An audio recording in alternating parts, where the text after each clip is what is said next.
When people die, they just go away. If there's any place a soul would go, it's in your memories.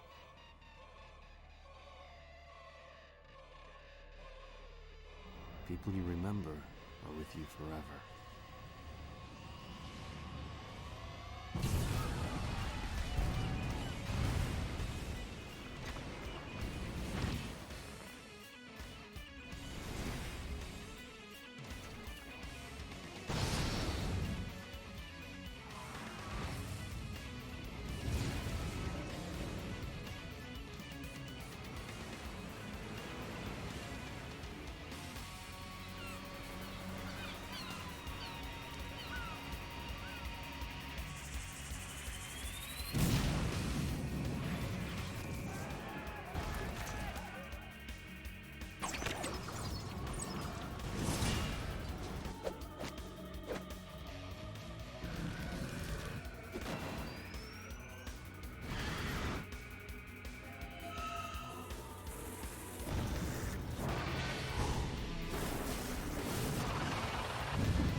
No use for the past.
When people die, they just go away.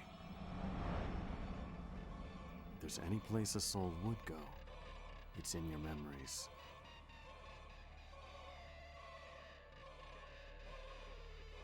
People you remember are with you forever.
No use for the past.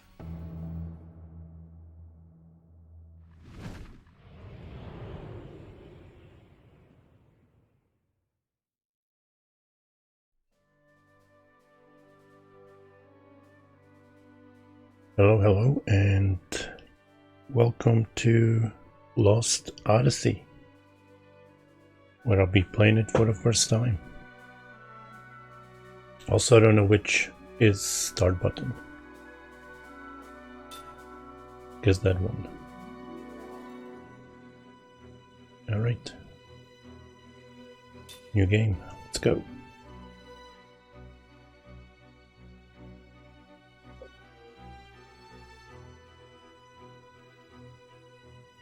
Normal. Captions on. I'm gonna keep it in English. I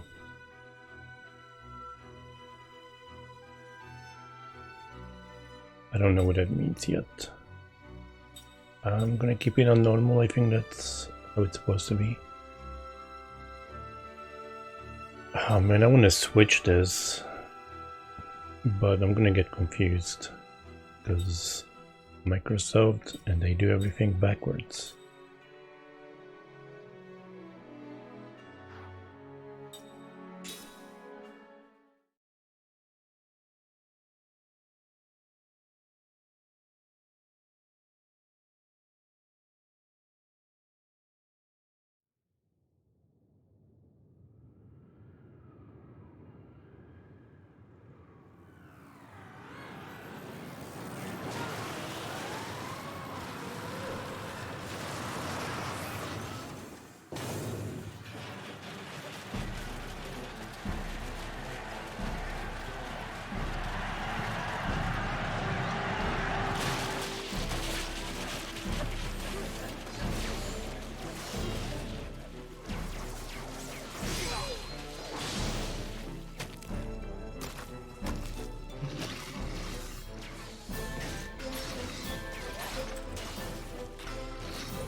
All right.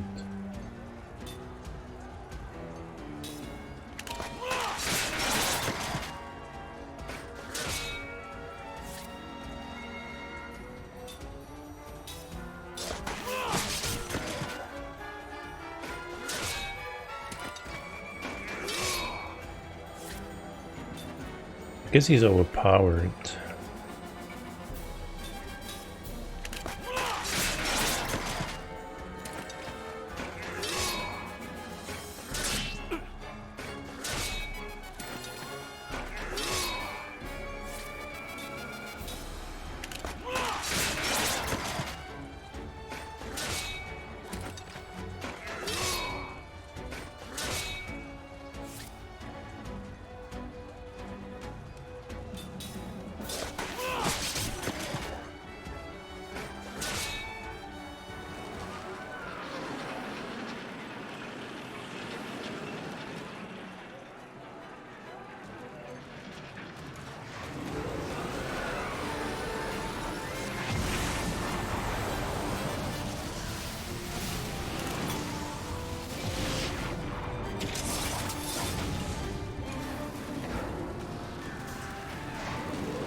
If I switch for Rose.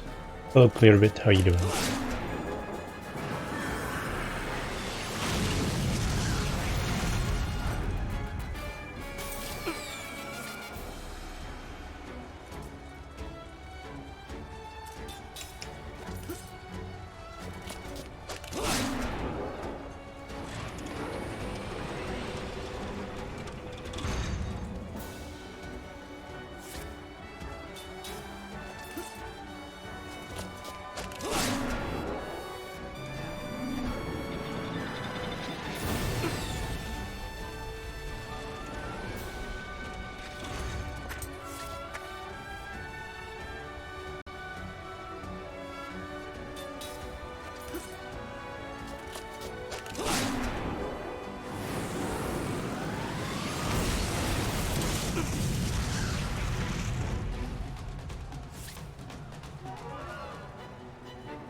I think I might heal.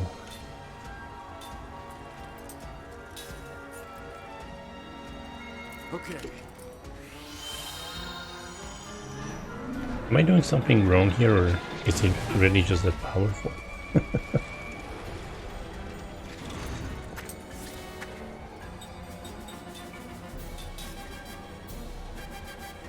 Okay.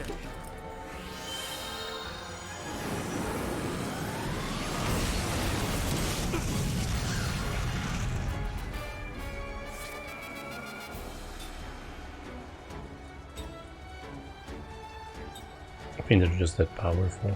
I'll do one more heal. Okay.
What do you want me to do, game?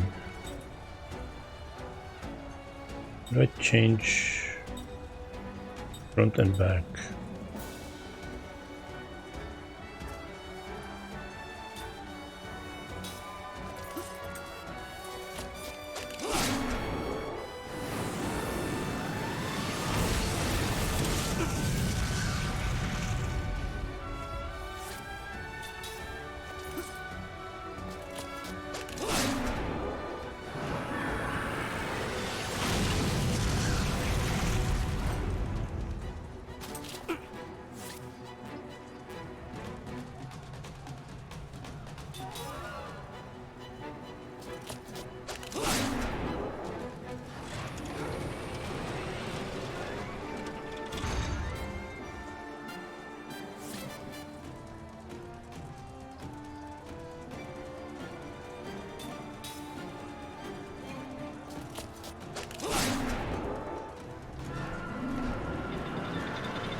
I feel like I'm doing something wrong here.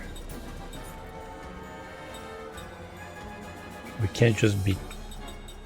I can't just be hitting him for 1 damage. And he killing me.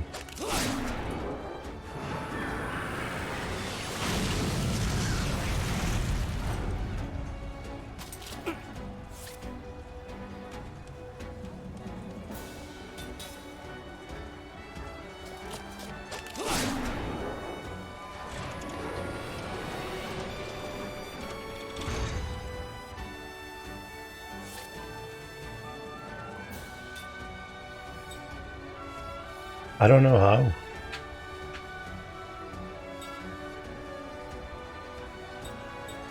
I tried every button.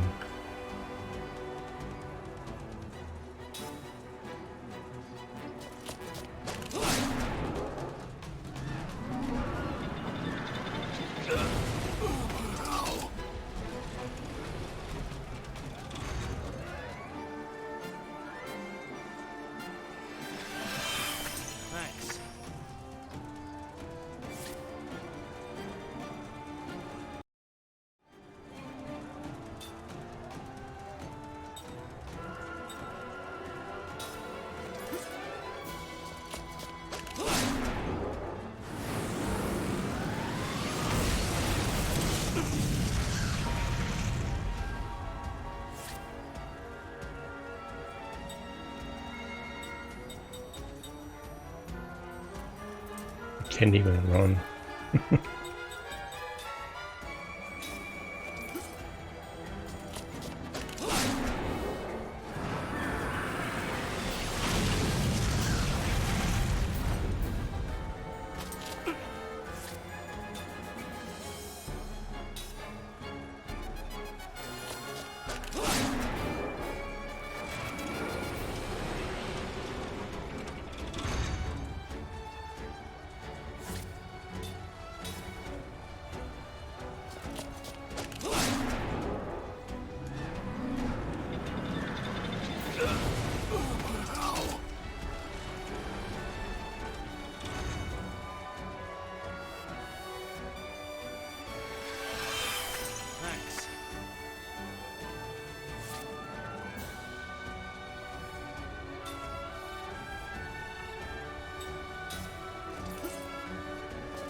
What?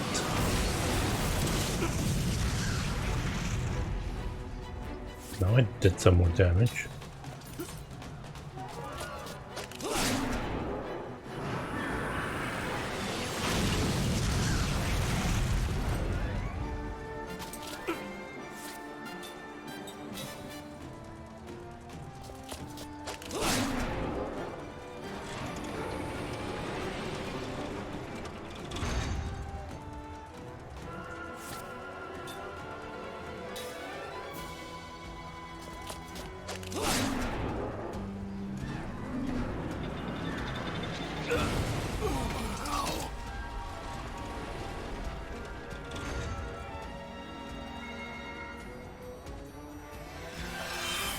Thanks.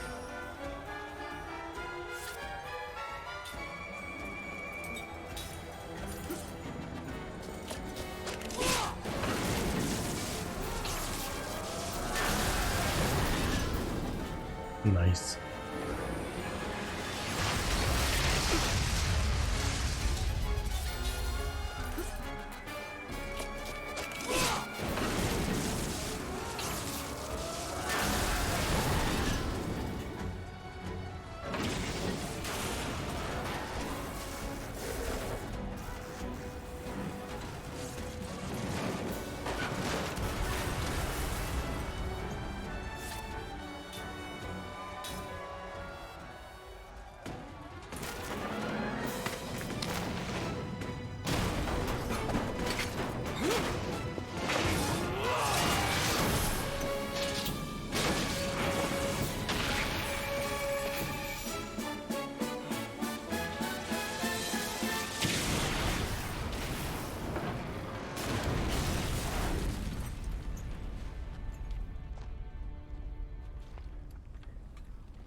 Oh.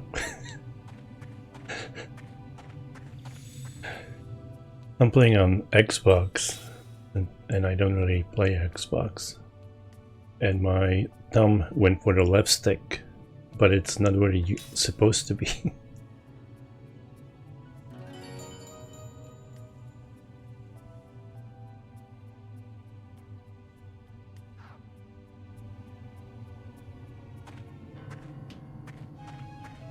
He kind of runs like those people in Mass Effect.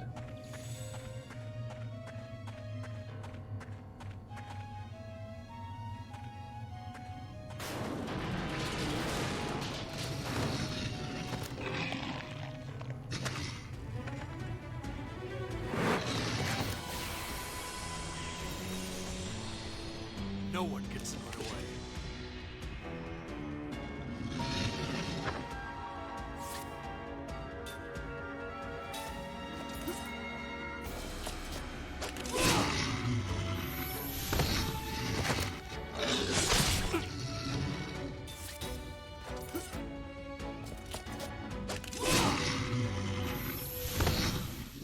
Only the strong survive. I don't like this battle winning music at all.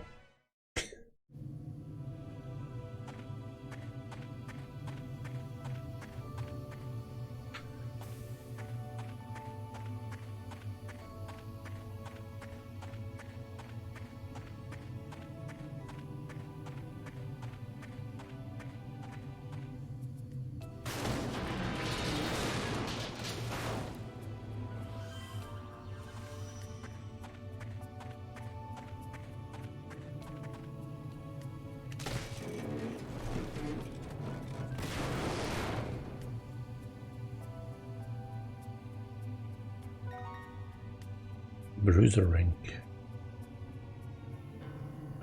Sure. To trigger the target rank system, you need ranks. After you equip your character with ranks, the attack command will bring up the target rank automatically. The target rank battle system adds assorted abilities to your normal attack with weapons. While the target rank system is activated, the target rank and time count will be displayed when you choose the attack command.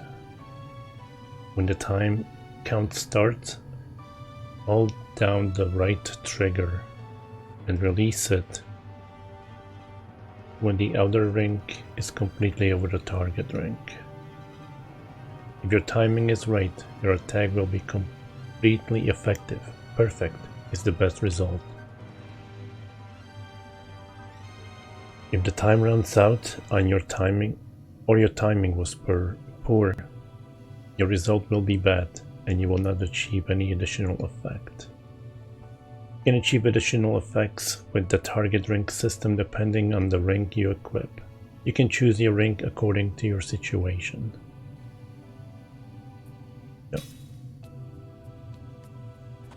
Oh man, the interface reminds me of Final Fantasy X.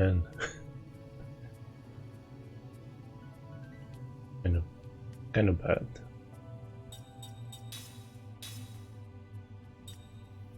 Oh, it got auto-equipped.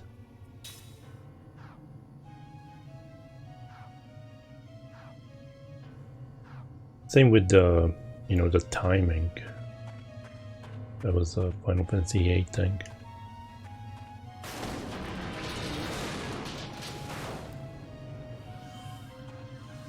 What is that?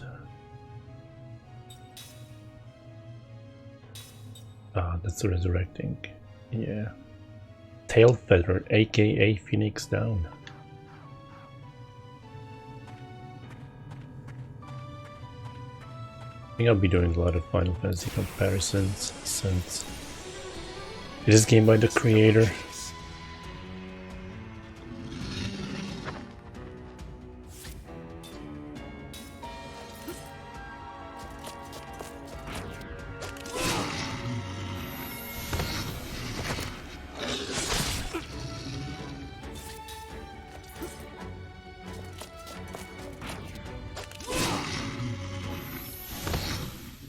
Only the strong survive.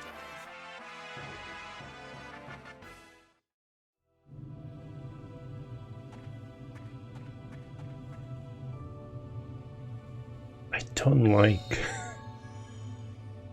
Why is it telling me A to pick up?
Oh, right.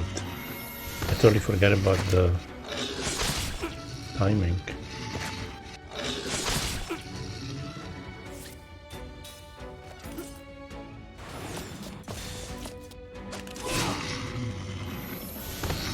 What I don't like is that you have to hold it down before and release.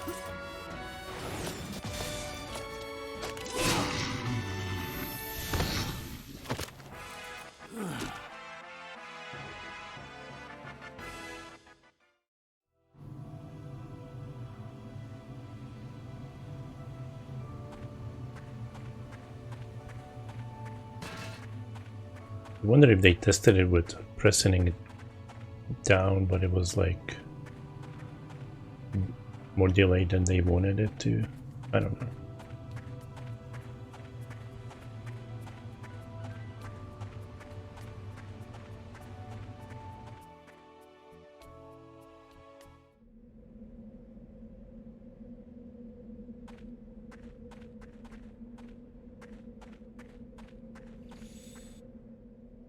Sure, why not?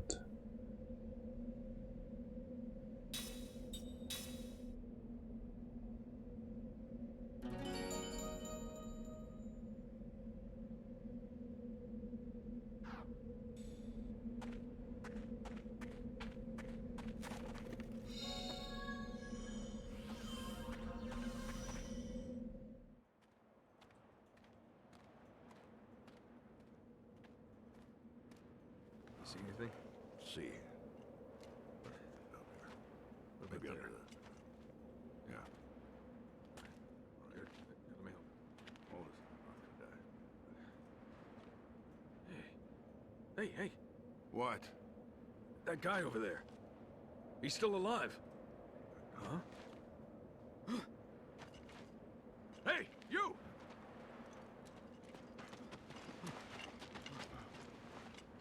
What about the others? You alone? What's your name? Your unit? Second Lieutenant Kai Marganar, Commander, 17th Platoon, Armored Magic Troopers. It's a miracle you made it. Come with me. This way. Unbelievable. One survivor. Yeah. Amazing he made it out safe. Especially in that outfit.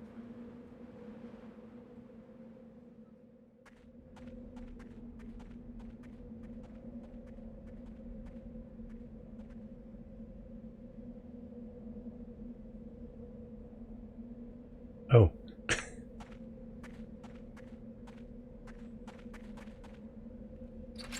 I was waiting for like the cutscene to continue or something.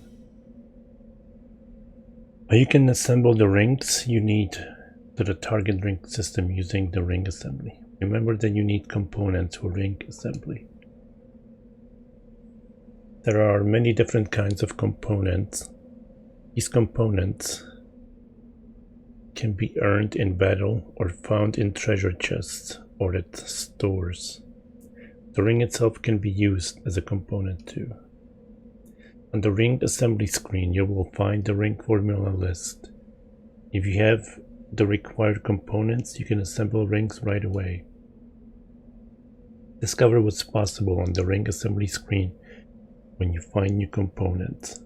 You will find new ring formulas as you attain new components.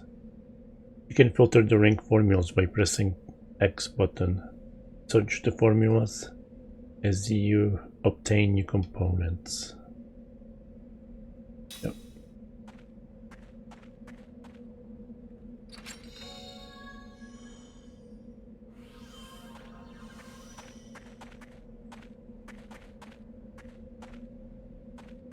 As you can see, our forces have been wiped out. I doubt there is anyone left alive out on the highlands.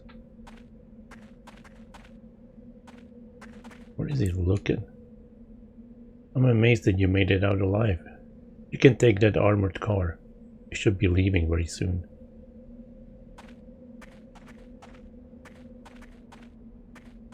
Why is he looking at him? Stay away from the summoner.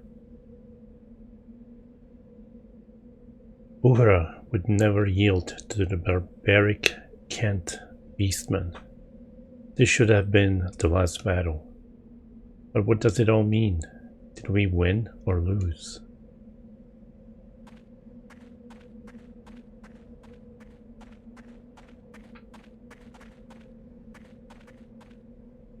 I can't believe this war ended like this.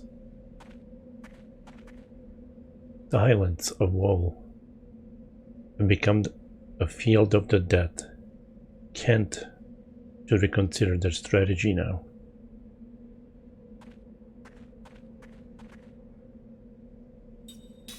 We're pulling out! Let's move!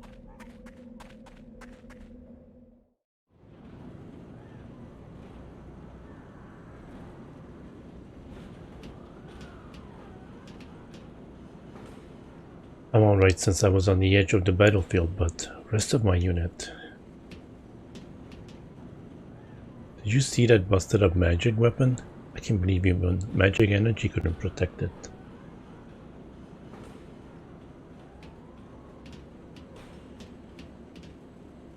I was prepared to die in that battle, but... Excuse me. I was prepared to die in that battle, but I never expected to see destruction on such scale.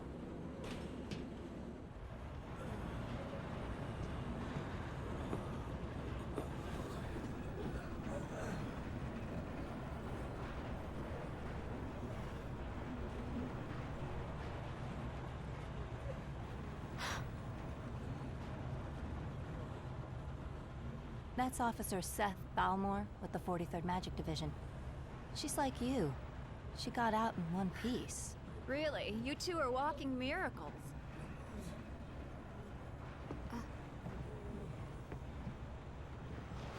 Hey, I...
Here's where you get off, Lieutenant. The Council wishes to hear from a survivor, sir. Sorry, not you, Officer Balmore. Hey, I'm a survivor too. The Council has only summoned Lieutenant Argonar. Sit down and shut up. Well, that's just weird. This way, Lieutenant.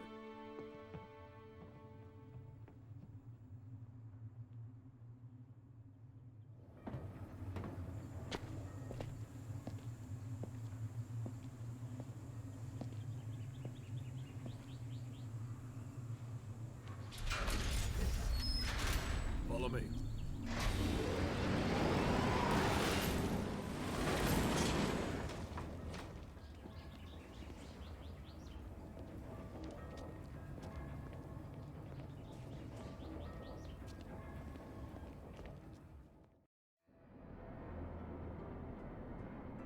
Kinda looks dead already.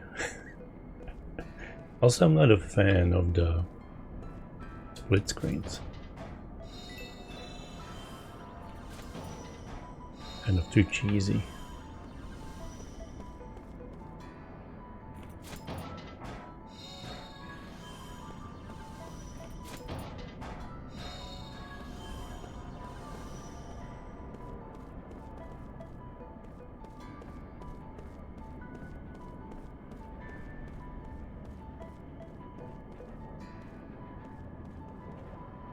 This gate is for vehicles only. People on foot will have to take the monorail through the station up above.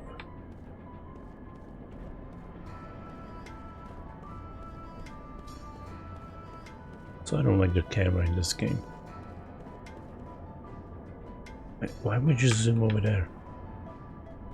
Oh my god.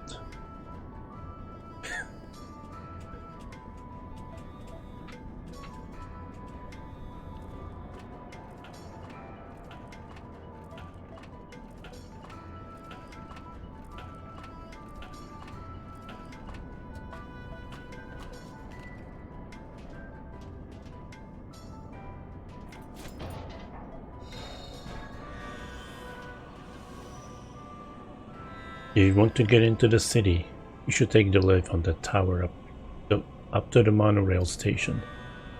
You can get right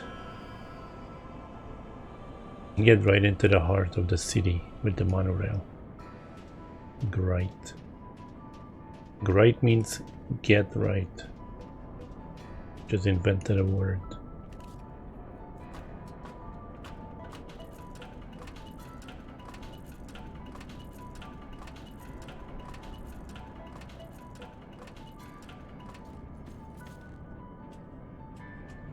Oh, you can run faster with whatever the button is. X. I don't know the Xbox button, so I had to look down. Hey, you. Didn't you get summoned by the council? You better get moving quickly.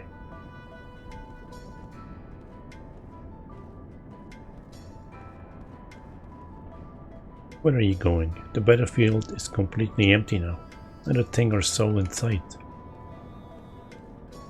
Oh, was I supposed to go up to the elevator?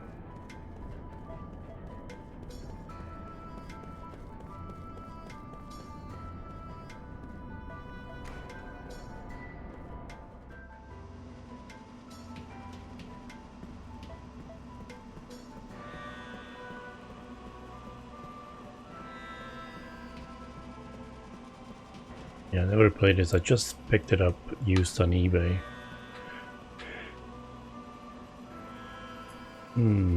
How do I do this again? This cargo lift doesn't work the same way as the others.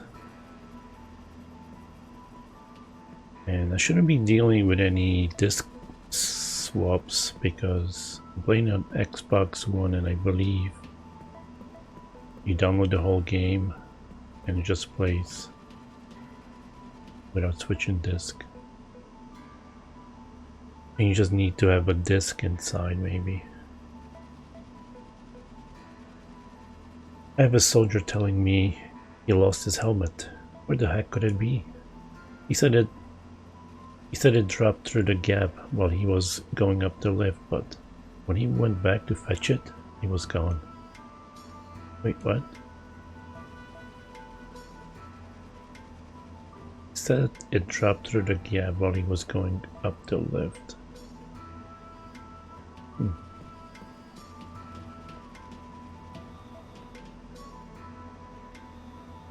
Lieutenant Argonaut.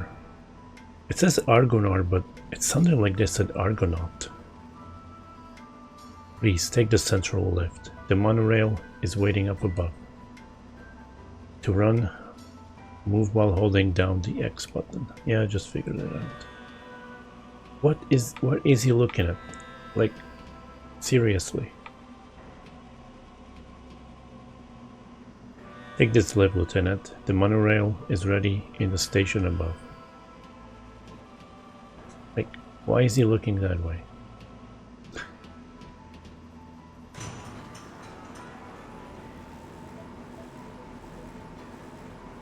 Gonna drive me crazy.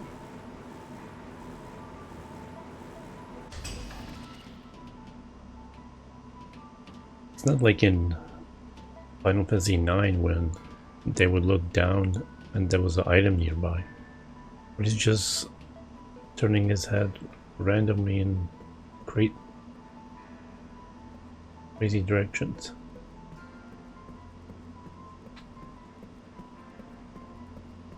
just happened there between the screens is wide Resident Evil at tank controls.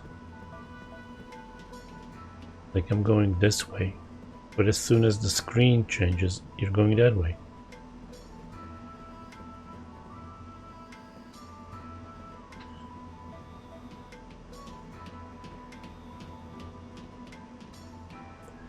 Move it, Lieutenant. Stop goofing around.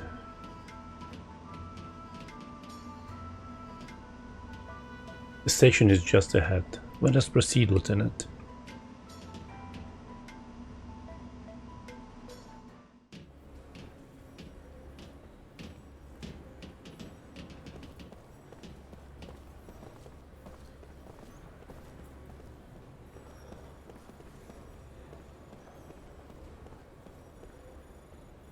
All aboard. We'll be departing shortly.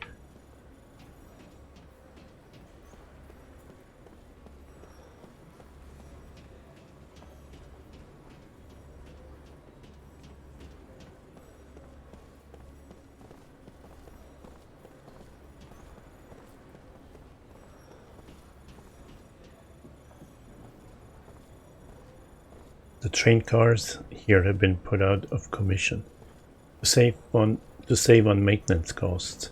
Can't really complain, though, since people usually ride it for free. Still, it's a bit stingy of them to do this.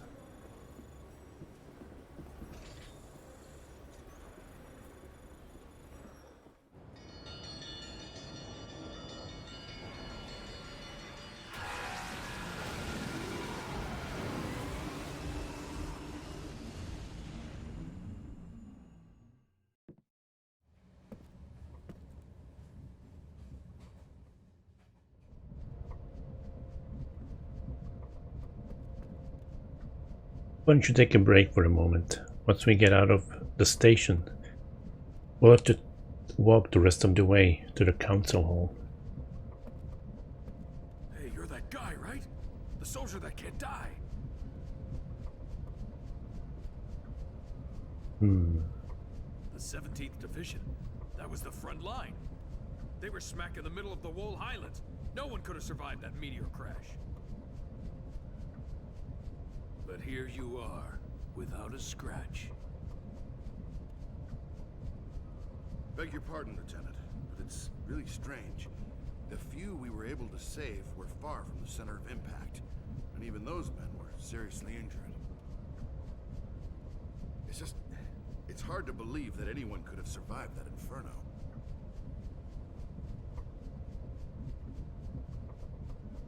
Then don't believe it.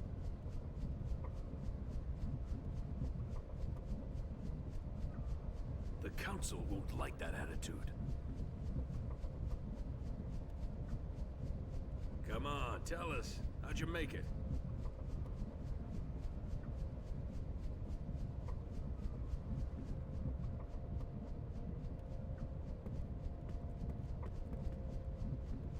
I don't want any trouble from you until we reach the council hall. They'd have my head over it. I was talking to the civilian. The magic industrial revolution is the real problem. It brought us more wars, more problems with monster attacks, and even more troubles caused by magic energy. There's mass panic at the capital in fear that it will be the target of the next meteor. Some people have already started to flee.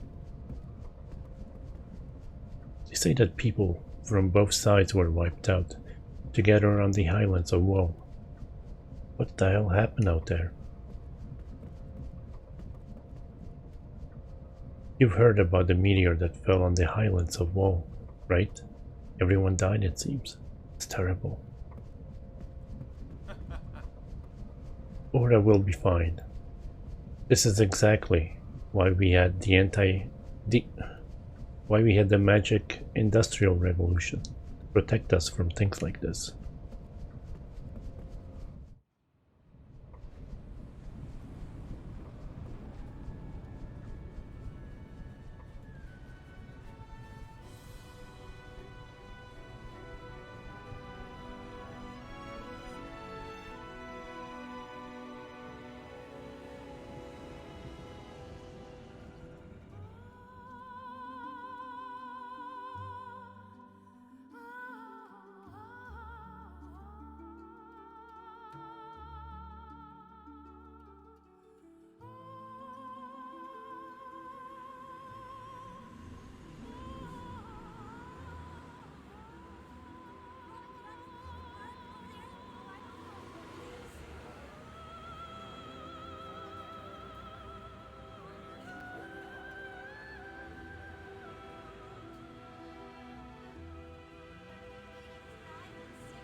30 years ago, a new power manifested itself onto the world. With its discovery came the magic industrial revolution. This power came to be called magic energy. Even now, there are none who can explain why this power, a power that merely lay buried within all living creatures, suddenly flourished as it did. Today, this magic energy permeates every corner of the world. It has changed the way people live, transformed the shape of industry, and has even altered the nature of war.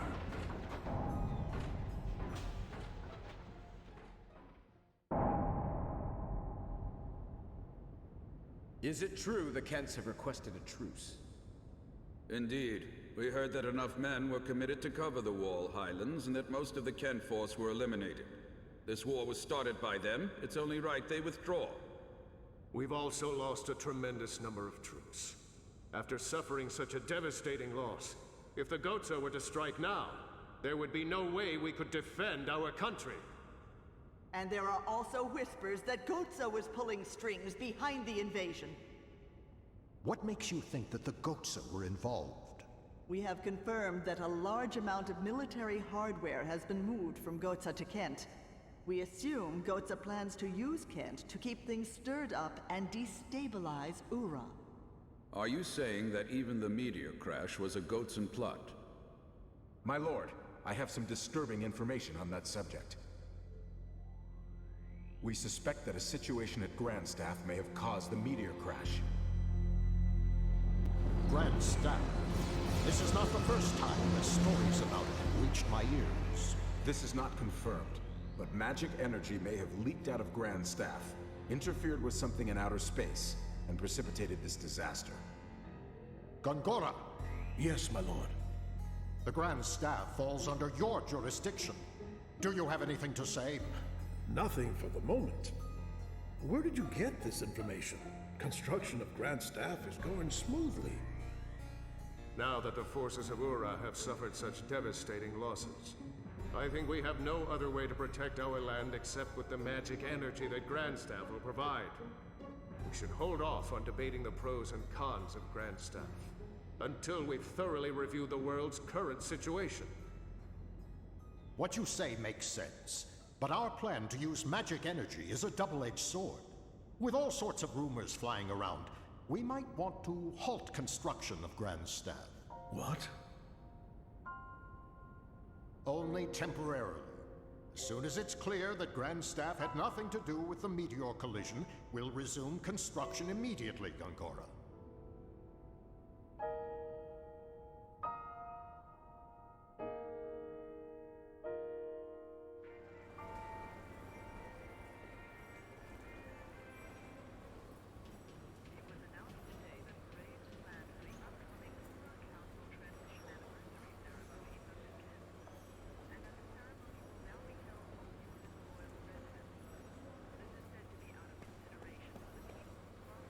Thank you for riding the monorail today. We hope to see you again. Hey, did you hear? Everyone who went to the Highlands of Wall was annihilated. Don't you see me standing here, you doofus? Wait, was that an item or was it some... It is an item.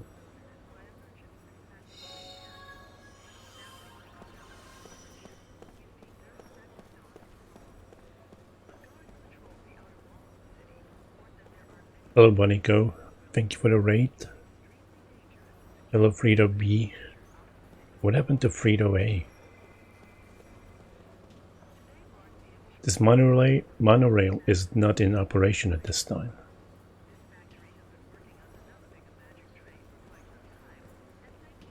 Which me kick this.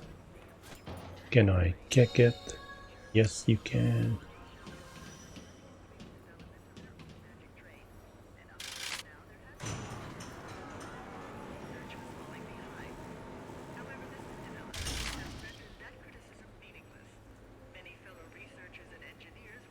Sailor Moon. Aren't they making a new game? Sailor Moon game or something. We don't have time to waste here. Once we're out of the station, please follow me straight to the council. We must get moving, Lieutenant Argonar. It's quite a long way to the council hall.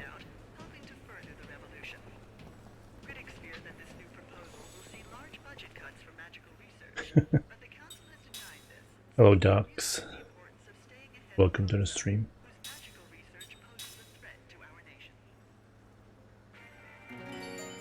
How was God of War?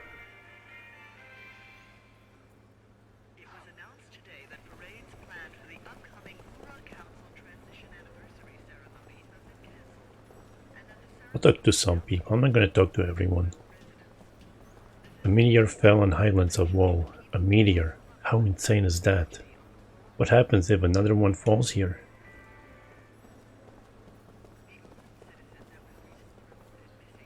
It was good, nice. Welcome, this is where you go if you need directions or have any questions about how to use the monorail system.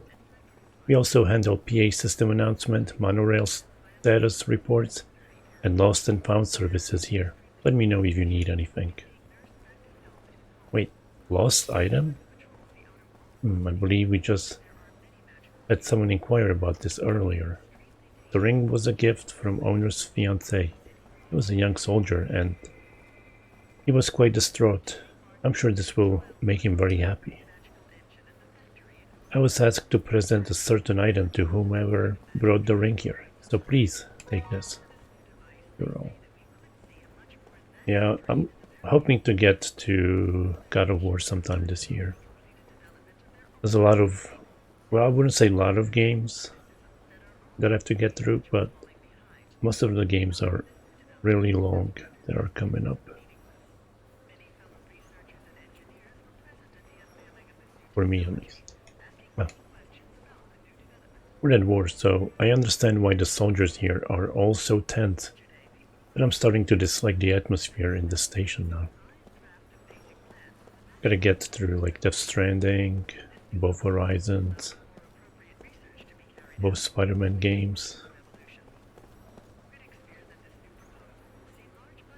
Of course the people are benefiting from magic industrial revolution, although there are still some who fear this power that they don't understand.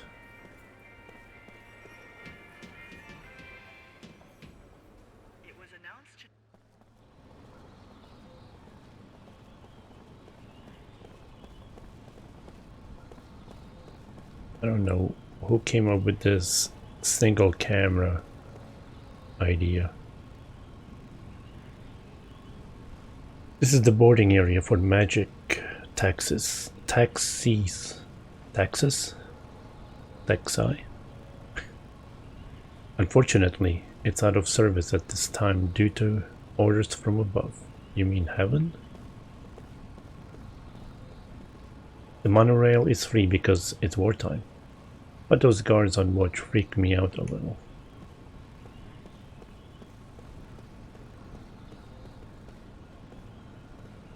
It's hard for regular folks to take the monorail nowadays. Most people take magic taxis. Wait. Taxi. Taxis? Sounds so weird. Saying it. I had to walk everywhere when I was young. What would happen to the youth today if the magic was taken away, huh? They would be more creative. Would be spending less time watching YouTubes. This war has cut drastically into our clientele. Hopefully we'll have our old bustling city back before long. I said I'm not going to talk to everyone, and I'm talking to everyone. The war will undoubtedly end after such a horrible tragedy.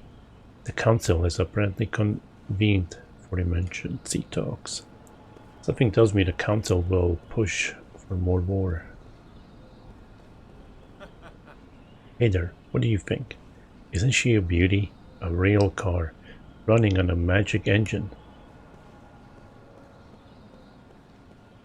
Wait. Ooh. I don't know that. Can I kick this barrel, by the way? No. Wait.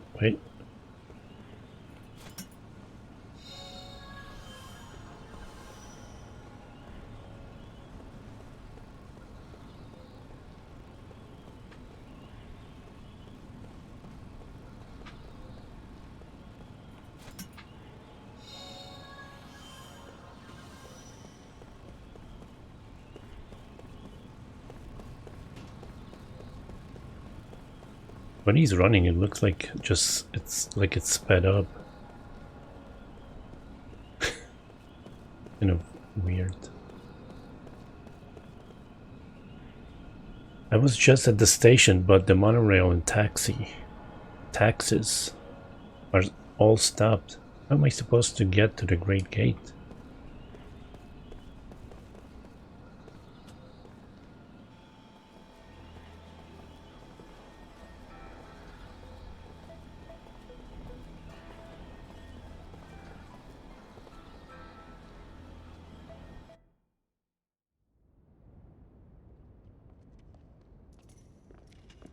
Well done. You may leave.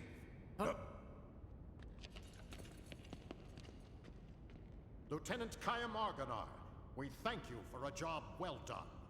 I am Roxiel, chairman of the Central Council of Ura. Well, Lieutenant, it seems people are calling you the Immortal. We've heard there were almost no survivors from Ura or Kent after the meteor crashed on the Highlands, and yet you appear to be unharmed, even though you were presumably at the precise point of impact. Tell me, how did you survive? I don't know. My lord, please allow me to explain. Fine. Speak. Thank you, my lord. Actually, this man is immortal thanks to my magic energy. He is under a spell of immortality that I conjured. I wish to know more. This immortality spell, how does it work? I don't know. What? Are you saying that you don't know about the spell cast on you? I don't remember. I recalled nothing. My lord, this man has lost his memory. However, he is skilled in magic energy, so I have been studying his abilities. Then what can you tell us, Gongora? With all due respect, my lord, the spell is a curse. It is said that merely hearing it brings death near. For the safety of everyone, it is better that the spell be kept secret. Very well. Since I trust your studied opinion, I shall take your word that we should not know the spell. Death is determined by fate, and one cannot fight it.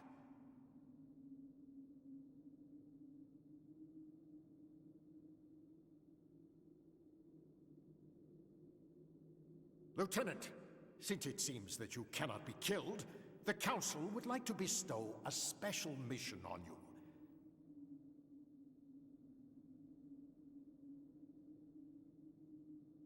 We want you to go to Grandstaff. My lord.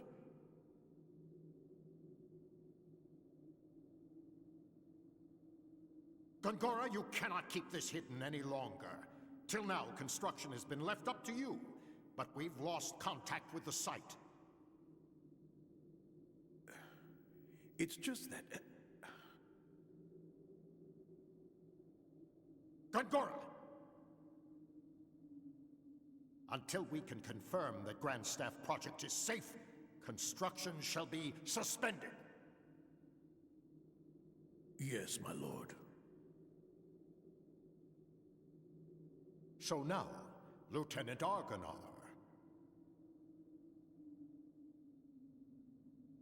You know of Grandstaff, under construction in the Sea of Bas? I've heard that it's a magic staff. Yes, it is. As you just heard, all communications with the site have been cut off for some time now. Considering the danger from magic energy leaks, we suspect that no one can investigate the possible cause, except someone immortal. Well, there is someone else. What did you say? At the Wall Highlands, another immortal. Her name is Balmor.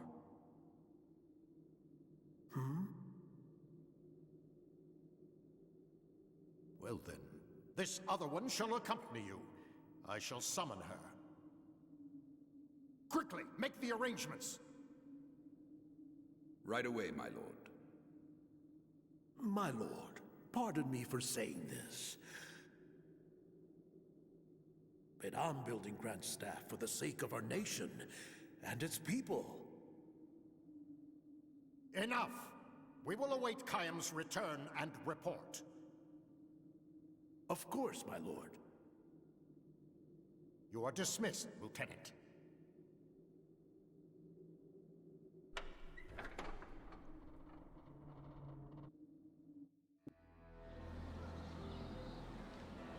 Thank you for coming, Lieutenant Argonaut.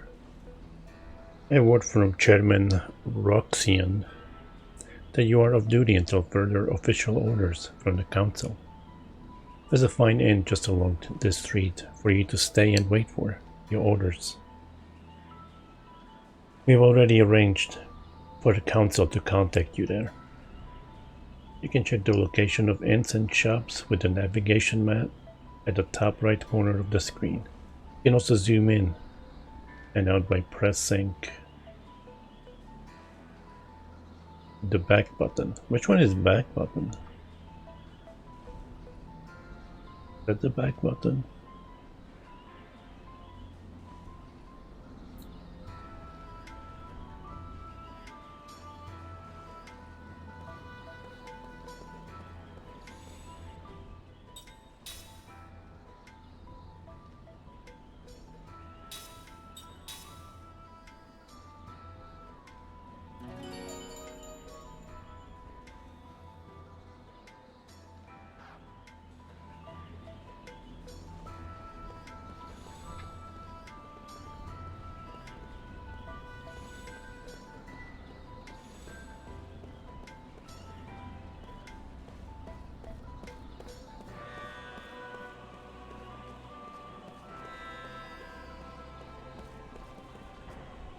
Oh my god.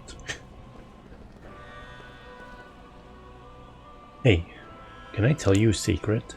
There wasn't any magic when my grandpa was a kid. No way. I don't think I can break that crate because it has a cat on it. I'm searching for my husband. He belongs to the 98th Armored Magic Troopers Division. And I heard his unit was sent into battle with the Kent.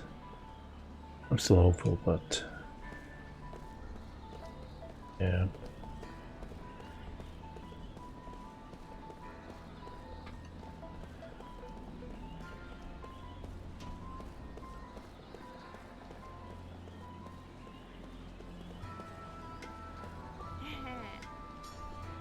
Lord Gongora, a member of the Council, is also an expert in magic energy. No one can match him on the subject or in its use. Oh yeah, speaking of Gongora, seems like he's trying to get ahead or something by saying that he casted immortality spell on him. But when he said there was another one that survived, he seemed surprised. That cat just meowed at me.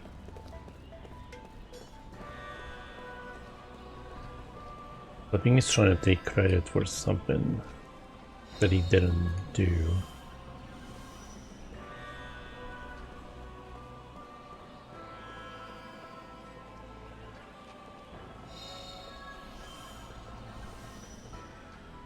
Magic energy is frightening, but The magic energy is frightening stuff, but it's also very powerful. The movement responsible for the research into applied magic is what created the magic industrial revolution.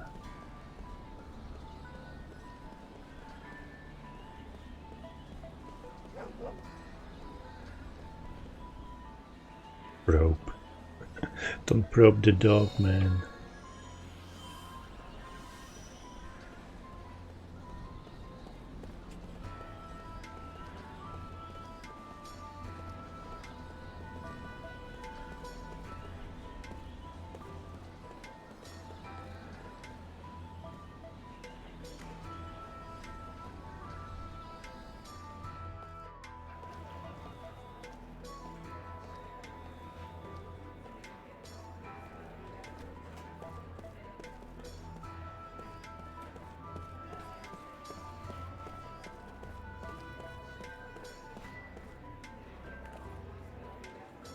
Would you probe it?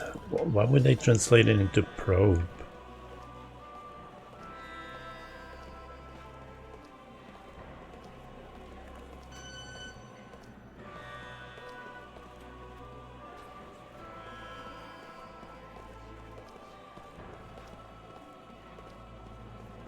Say like reach in or something. I don't know. So you're the immortal who survived the Highlands, a wall incident. Are you even human?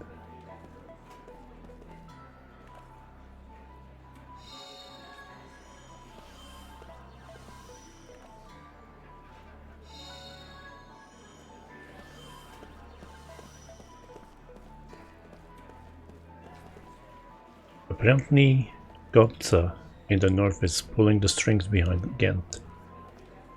Can't attack. I guess eventually they'll attack Ura directly.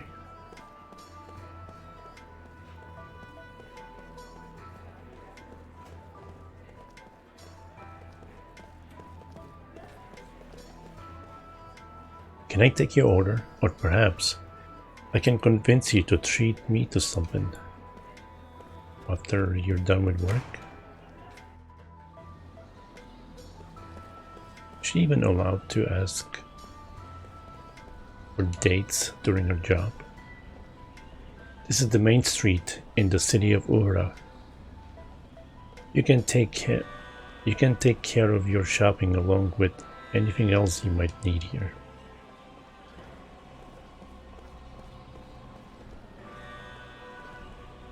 So something I'll kick. Damn, that cat jumped off and strutted off. This game has too many animals.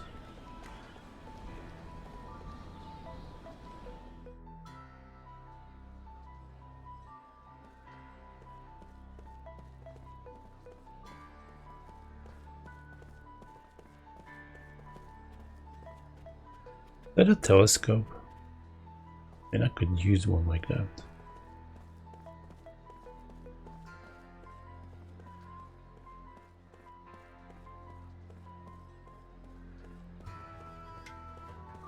Who do I talk to shop? Him?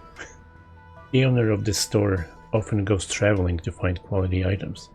I appreciate his enthusiasms, but we can't shop while he's away. That upsets me.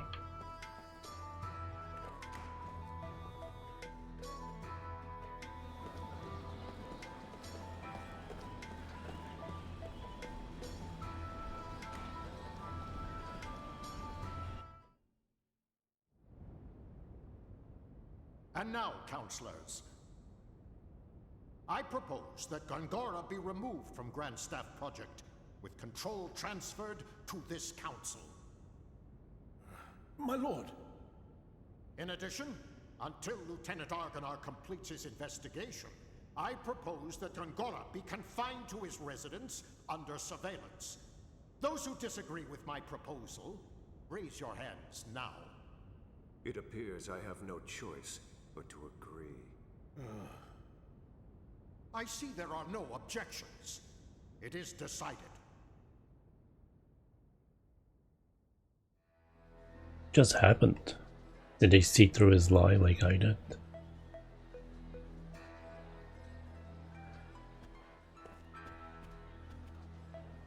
I expected no less from the capital of Ura. Everything's so big, and check out all the magic engines. My grandmother lived in the city when she was younger. She moved to our village after she married my grandfather. I haven't been back to the city for many years. The magic engines are new, but these stone buildings and roads haven't changed at all. I think she's that lady from Final Fantasy X that says, "Stay away from the summoner." That's the village she moved to.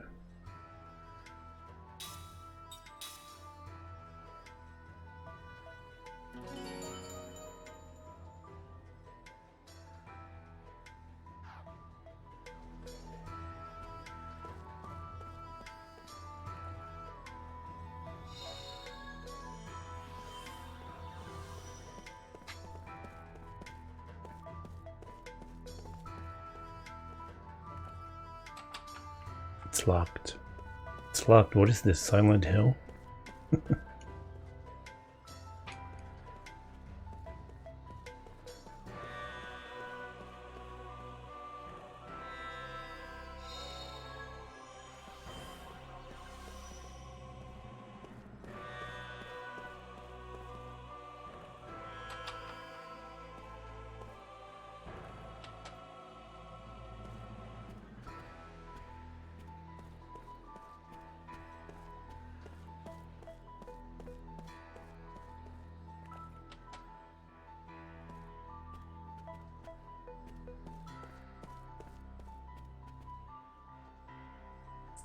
Have you been in Aura for a long time? This is my first time. I'm looking for a job to make something out of my life.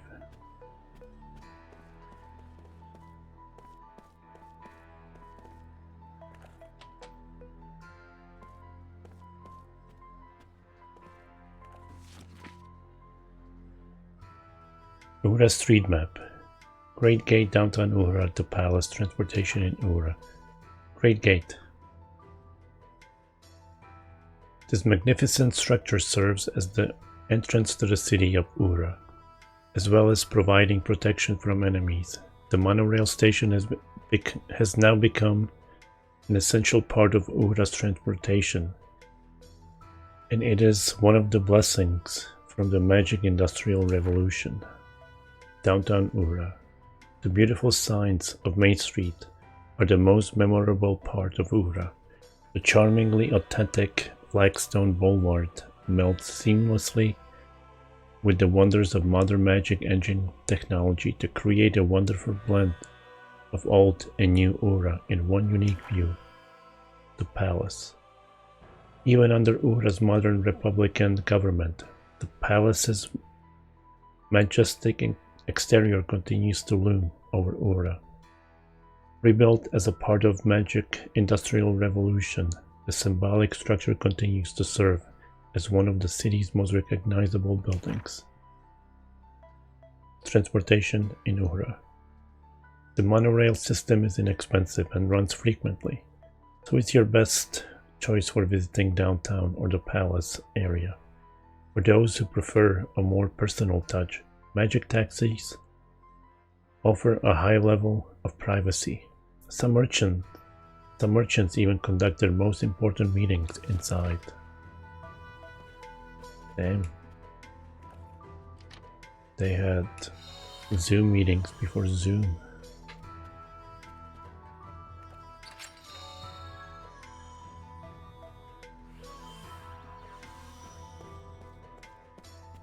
Not sure how I feel about the music.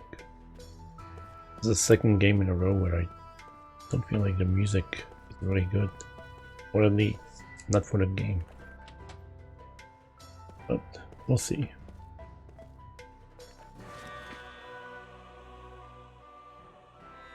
Guestbook. To our dear guests, do you have any questions, comments, or suggestions? Kindly write them down here. We came here for our honeymoon. We'll never forget this experience of a lifetime. I'll treasure it forever. Thank you. It rained the whole time. How could I have any fun? It's like bad weather just follows me around. The soldiers were loud. Everything was so expensive. I just want to go home. At least the girl was really cute, and her food was good. This was my first time in the city. It's been an interesting and meaningful trip. I'd like to visit again. Came here to send my son off to the army. Such a kind-hearted boy. I'm worried that he won't fit with those military types. I just pray that he'll be back safe. I rode on a monorail. I saw the castle. Played with a dog. I'm gonna go to my grandma's house tomorrow. Can't wait. That was a haiku for a second. The last one.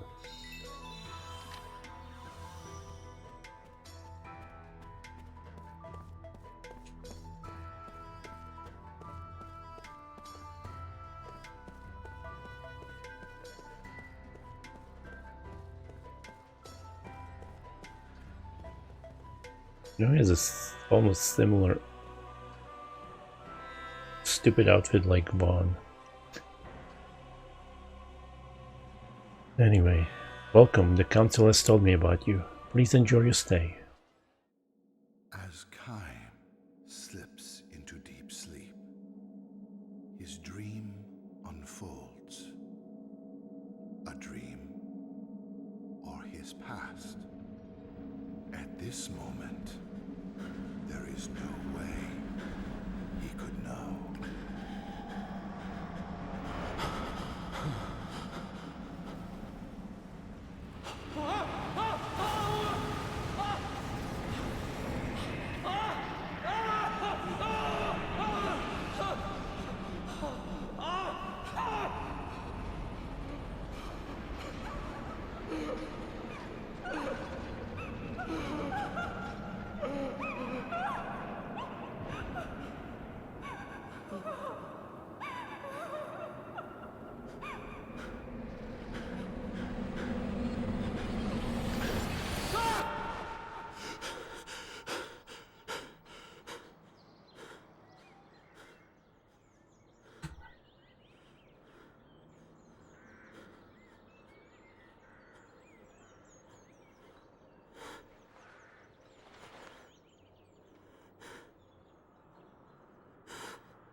Time recalls the memory that was locked deep within his heart.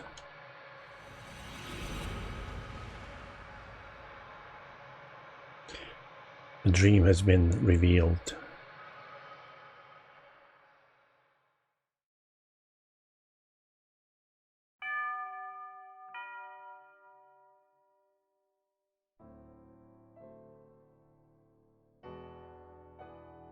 Family members have tears in their eyes when they welcome Kaim back to the end from his long journey. Thank you so much for coming. He understands the situation immediately. The time for departure is drawing near. Hana's departure.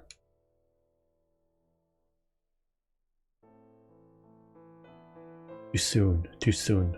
But still, he knows this day would have to come sometime, and not in the distant future.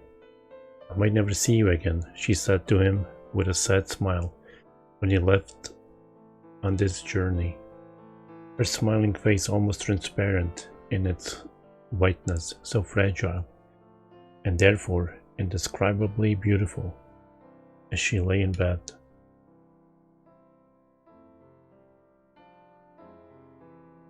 May I see Hana now? He asks. The innkeeper gives him a tiny nod and says, "I don't think she'll know who you are, though. She hasn't opened her eyes since last night," he warns Kime. You can tell from the slight movement of her chest that she's clinging to a frail thread of life. But it could snap at any moment. It's such a shame. I know you made a special point to come here for her. Another tear glides down the wife's cheek.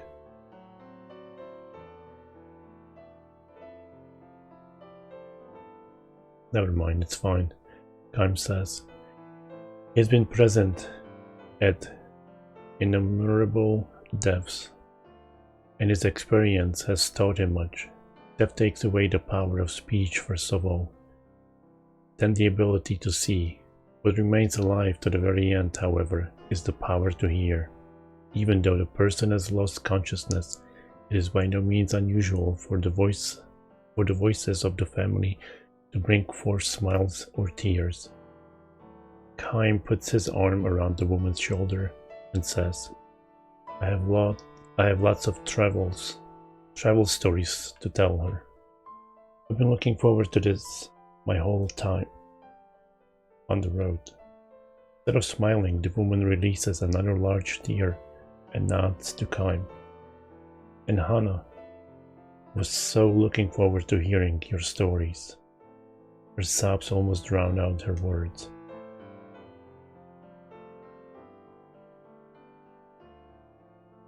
The innkeeper says, "I wish I could urge you to rest up from your travels before you see her, but..." Kime interrupts his apologies. "Of course. I'll see her right away.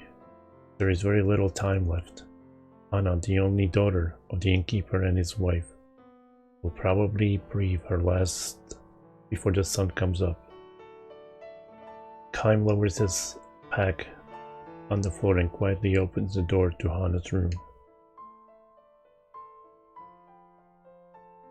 Anna was frail from birth. Far from enjoying the opportunity to travel, she rarely left the town or even the neighborhood in which she was born and raised. This child would probably not live to adulthood, the doctor told her parents. To this tiny girl with extraordinarily beautiful doll-like features, the gods had dealt an all too sad destiny. That they had allowed her to be born the only daughter of the keepers of a small inn by the highway was perhaps one small act of atonement for such a iniquity. Anna was unable to go anywhere, but the guests who stayed at her parents' inn would tell her stories of the countries and towns and landscapes and people that she would never know. Whenever new guests arrived at the inn, Anna would ask them, "Where are you from? Where are you going? Can you tell me a story?" She would sit and listen to their stories with sparkling eyes, urging them on the new episode with, and then, when they left the inn, she would beg them, "Please come back, tell me lots and lots of stories about faraway countries." She would stand there waving until the person disappeared far down the highway, give one lonely sigh, and go back to bed.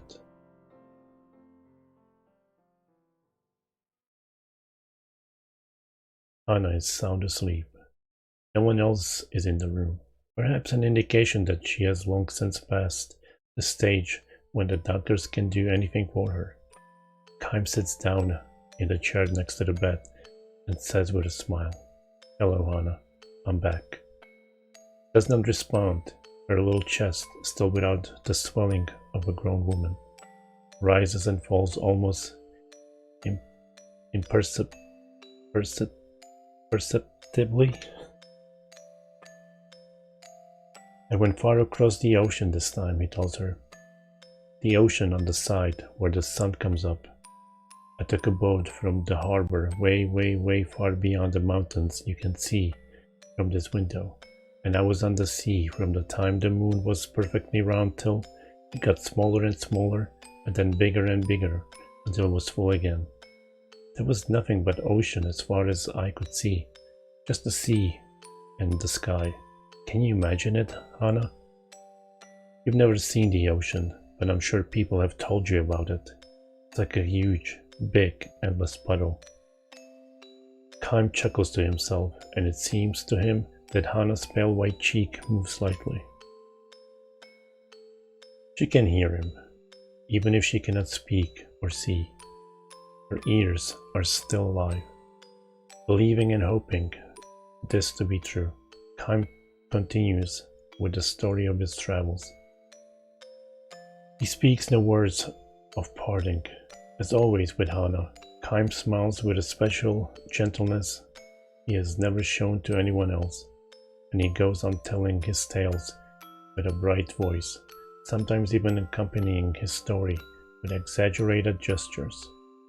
He tells her about the blue ocean, he tells her about the blue sky.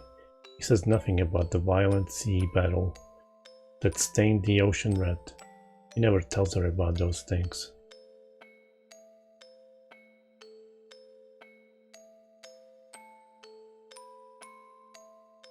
Hannah was still a tiny girl when Kime first visited the inn. When she asked him, "Where are you from?" and "Will you tell me some stories?" With her childish pronunciation and innocent smile, Kime felt a soft glow in his chest. At the time, he was returning from a battle, more precisely. He had ended one battle and was on his way to the next. His life consisted of traveling from one battlefield to another, and nothing about that has changed to this day. He has taken the lives of countless enemy troops and witnessed the deaths of countless comrades on the battlefield. Moreover, the only thing separating enemies from comrades is the slightest stroke of fortune. Had the gears of destiny turned in slightly different way, his enemies would have been comrades and his comrades' enemies. This is the fate of the mercenary. He was spiritually worn down back then and feeling unbearably lonely. As the possessor of eternal life, Kime had no fear of death, which was precisely why each of the soldiers' faces distorted in fear, and why each face of a man who died in agony was burned permanently into his brain. Ordinarily, he would spend nights on the road drinking, immersing himself in alcoholic stupor, or pretending to. He was trying to make himself forget the unforgettable. When, however, he saw Hannah smile as she begged him for stories about his long journey, he felt a far warmer and deeper comfort than he could ever obtain from liquor. He told her many things, about a beautiful flower he discovered on the battlefield, about the bewitching beauty of the mist filling the forest of night before the final battle, about the marvelous state of spring water in a ravine where he and his men had fled after losing battle, about a vast bottomless blue sky he saw after a battle. He never told her anything sad. He kept his mouth shut about the human ugliness and stupidity he witnessed endlessly on the battlefield. He concealed his position as a mercenary from her, kept silent regarding his reasons for traveling constantly, and spoke only of things that were beautiful and sweet and lovely. He sees now that he told Hannah only beautiful stories on the road like this, not so much out of concern for her purity, but for his own sake.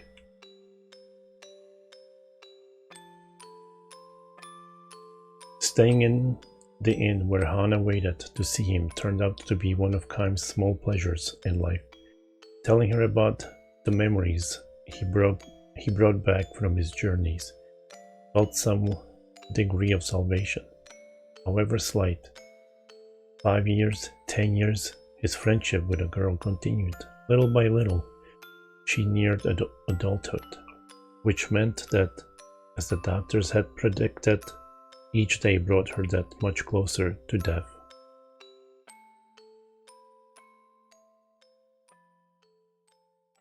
And now Kaim ends the last travel story he will share with her. He can never see her again, can never tell her stories again.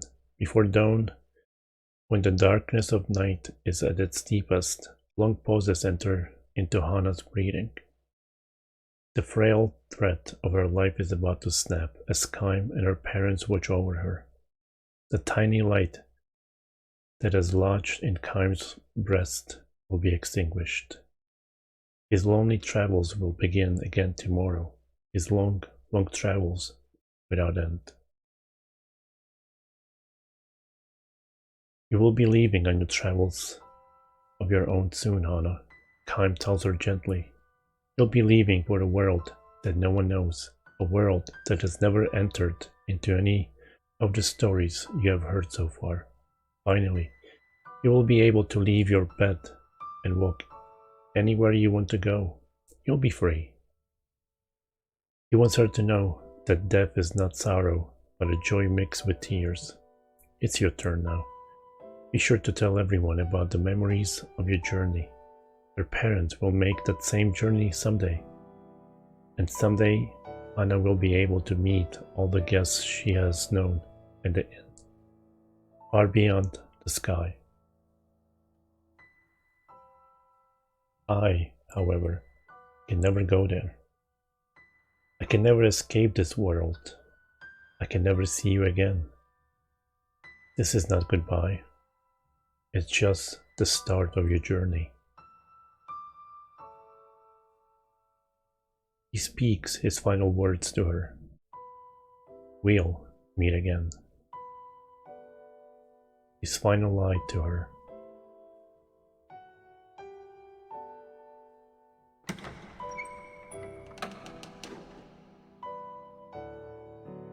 Hana takes her departure. Her face is transfused with a tranquil smile, as if she just said, "See you soon." Her eyes will never open again. A single tear glides down her cheek. End.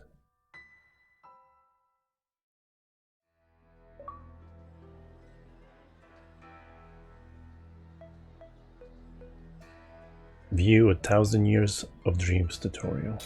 Sure. Kaim's mind is filled with lost pieces of past memories. Certain sights or conversations can bring these memories back in the form of dreams. To view episodes from 1,000 Years of Dreams again, rest at any inn or bed, or select them from the start menu. You can view these episodes any number of times. When viewing an episode from 1,000 Years of Dreams, you can pause it by pressing the start button, or cancel it by pressing the back button. I have no idea what button that is. Why is there a back button?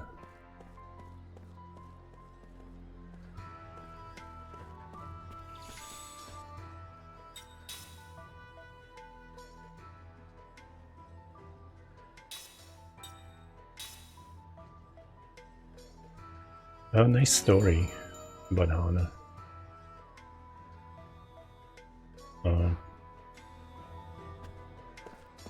I gotta sneeze.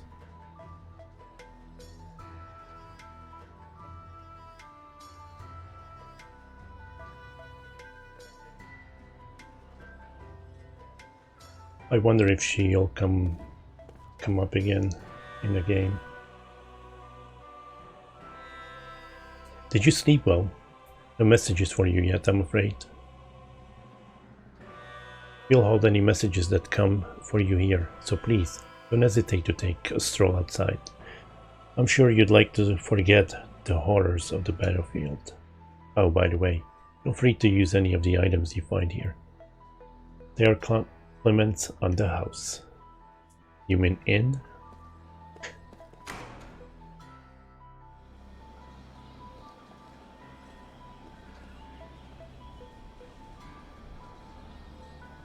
The war is finally over, but at such a cost to our fellow countrymen.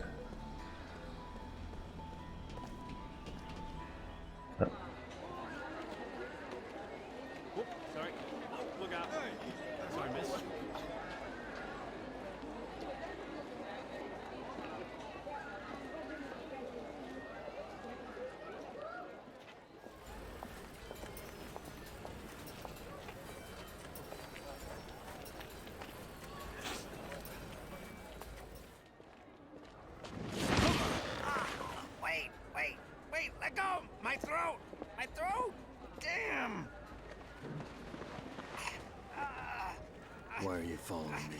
You're Kai Marganar. I mean, Lord Gongora asked me to do it.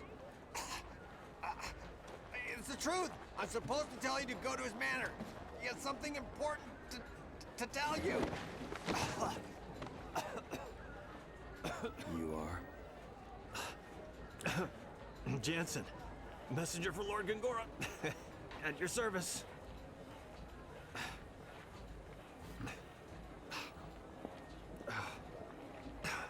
Man, what an attitude. Jeez whiz.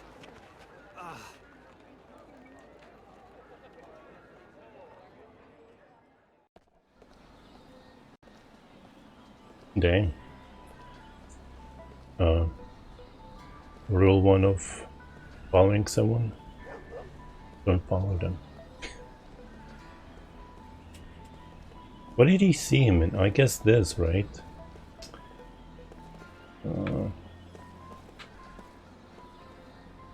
That thing over there. The white rectangle thing.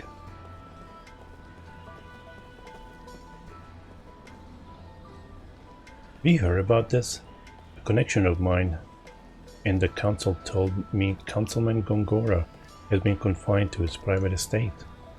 It be true, so the soldiers in front of his house aren't protecting him, but rather keeping him in there.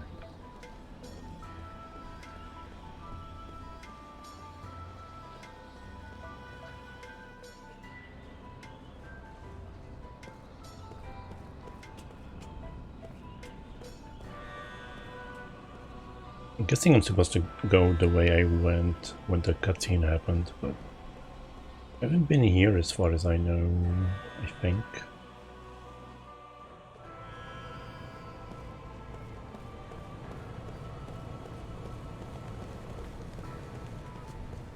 I check for items.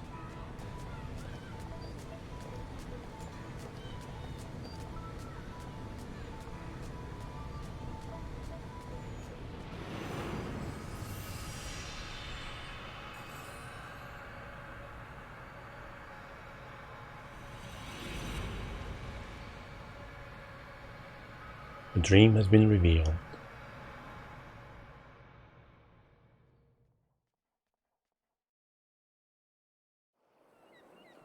White flowers.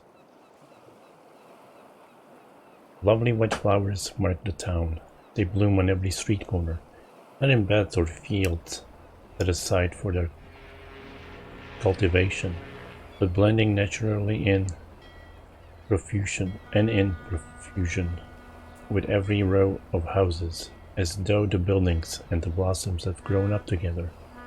The reason is early spring and snow still lingers on the nearby mountains, but the stretch of ocean that gently laps the town's southern shore is bathed in refulgent sunlight. This is an old and prosperous harbor town. Even now, each day, its piers can see cruise ships and freighters come and go. Its history, however, is sharply divided between the time before and the time after an event that happened one day long ago. People here prefer not to talk about it. The watershed engraved upon the town's chronology. The memories are too sorrowful to make stories out of them. Time knows this, and because he knows it, he has come here once again. Passing through, the tavern master asked him, and the sound of his voice. At the sound of his voice, Kime responds with a faint smile. You're here for the festival, I suppose. You should take the time and enjoy it. The man is in high spirits. He has joined his customers in glass after glass until now, and is quite red in the face. But no one shows any signs of blaming him for overindulging. Every seat in the tavern is filled, and the air reverberates with laughter. Happy voices can be heard now and then, as well from the road outside. The entire town is celebrating. Once each year the festival has people making merry all night long until the sun comes up. I hope you've got a room for the night, sir. Too late to find one now. Every inn is full, to overflowing. So it seems. Not that everyone would be foolish enough to spend a night like this quietly tucked away under the covers of his room. In his room. The tavern master winks at Kime, as if to say, "Not you, sir, I'm sure. Tonight, we're going to have the biggest, wildest party you've ever seen, and everybody's invited, locals or not. Drink, food, gambling, women. Just let me know what you want. I'll make sure you have it." Kime sips his drink and says nothing. Because he is planning to stay awake all night. He has not taken a room. Though, he has no plans to enjoy the festival either. Kime will be offering up a prayer at the hour before dawn, when the night is at its darkest and deepest. He will leave the town, sent off by the morning sun, as it pokes its face up between the mountains and the sea, just as he did at the time of his last visit. Back then the tavern master, who a few minutes ago was telling one of his regular customers that his first grandchild is about to be born, was himself just an infant. "This one's on me, drink up," says the tavern master, filling Kime's shot glass. He peers at Kime suspiciously and says, "You did come for the festival, didn't you?" "No, not really," says Kime. "Don't tell me you didn't know about it. You mean you came here by pure chance?" "Afraid so." "Well, if you came here on business, forget it. You'll never get serious talk out of anybody on a special night like this." The tavern master goes on to explain what is so special about this night. "You must have heard something about it once a long time ago. This town was almost completely destroyed. There are two kinds of events that divide history into before and after. One is the birth or death of some great personage, a hero or a savior. The other is something like a war or plague or natural disaster. What divided this town's history into before and after was a violent earthquake. It happened without warning and gave the soundly sleeping people of the town no chance to flee. A crack opened up in the earth with a roar, and roads and buildings just fell into pieces. Fires started, and they spread in the twinkling of an eye. Almost everyone was killed. You probably can imagine it. All I know is what they taught me in school. And what does Resurrection Festival mean to a kid? It was just something that happened once upon a time. I live here, and that's all it means to me.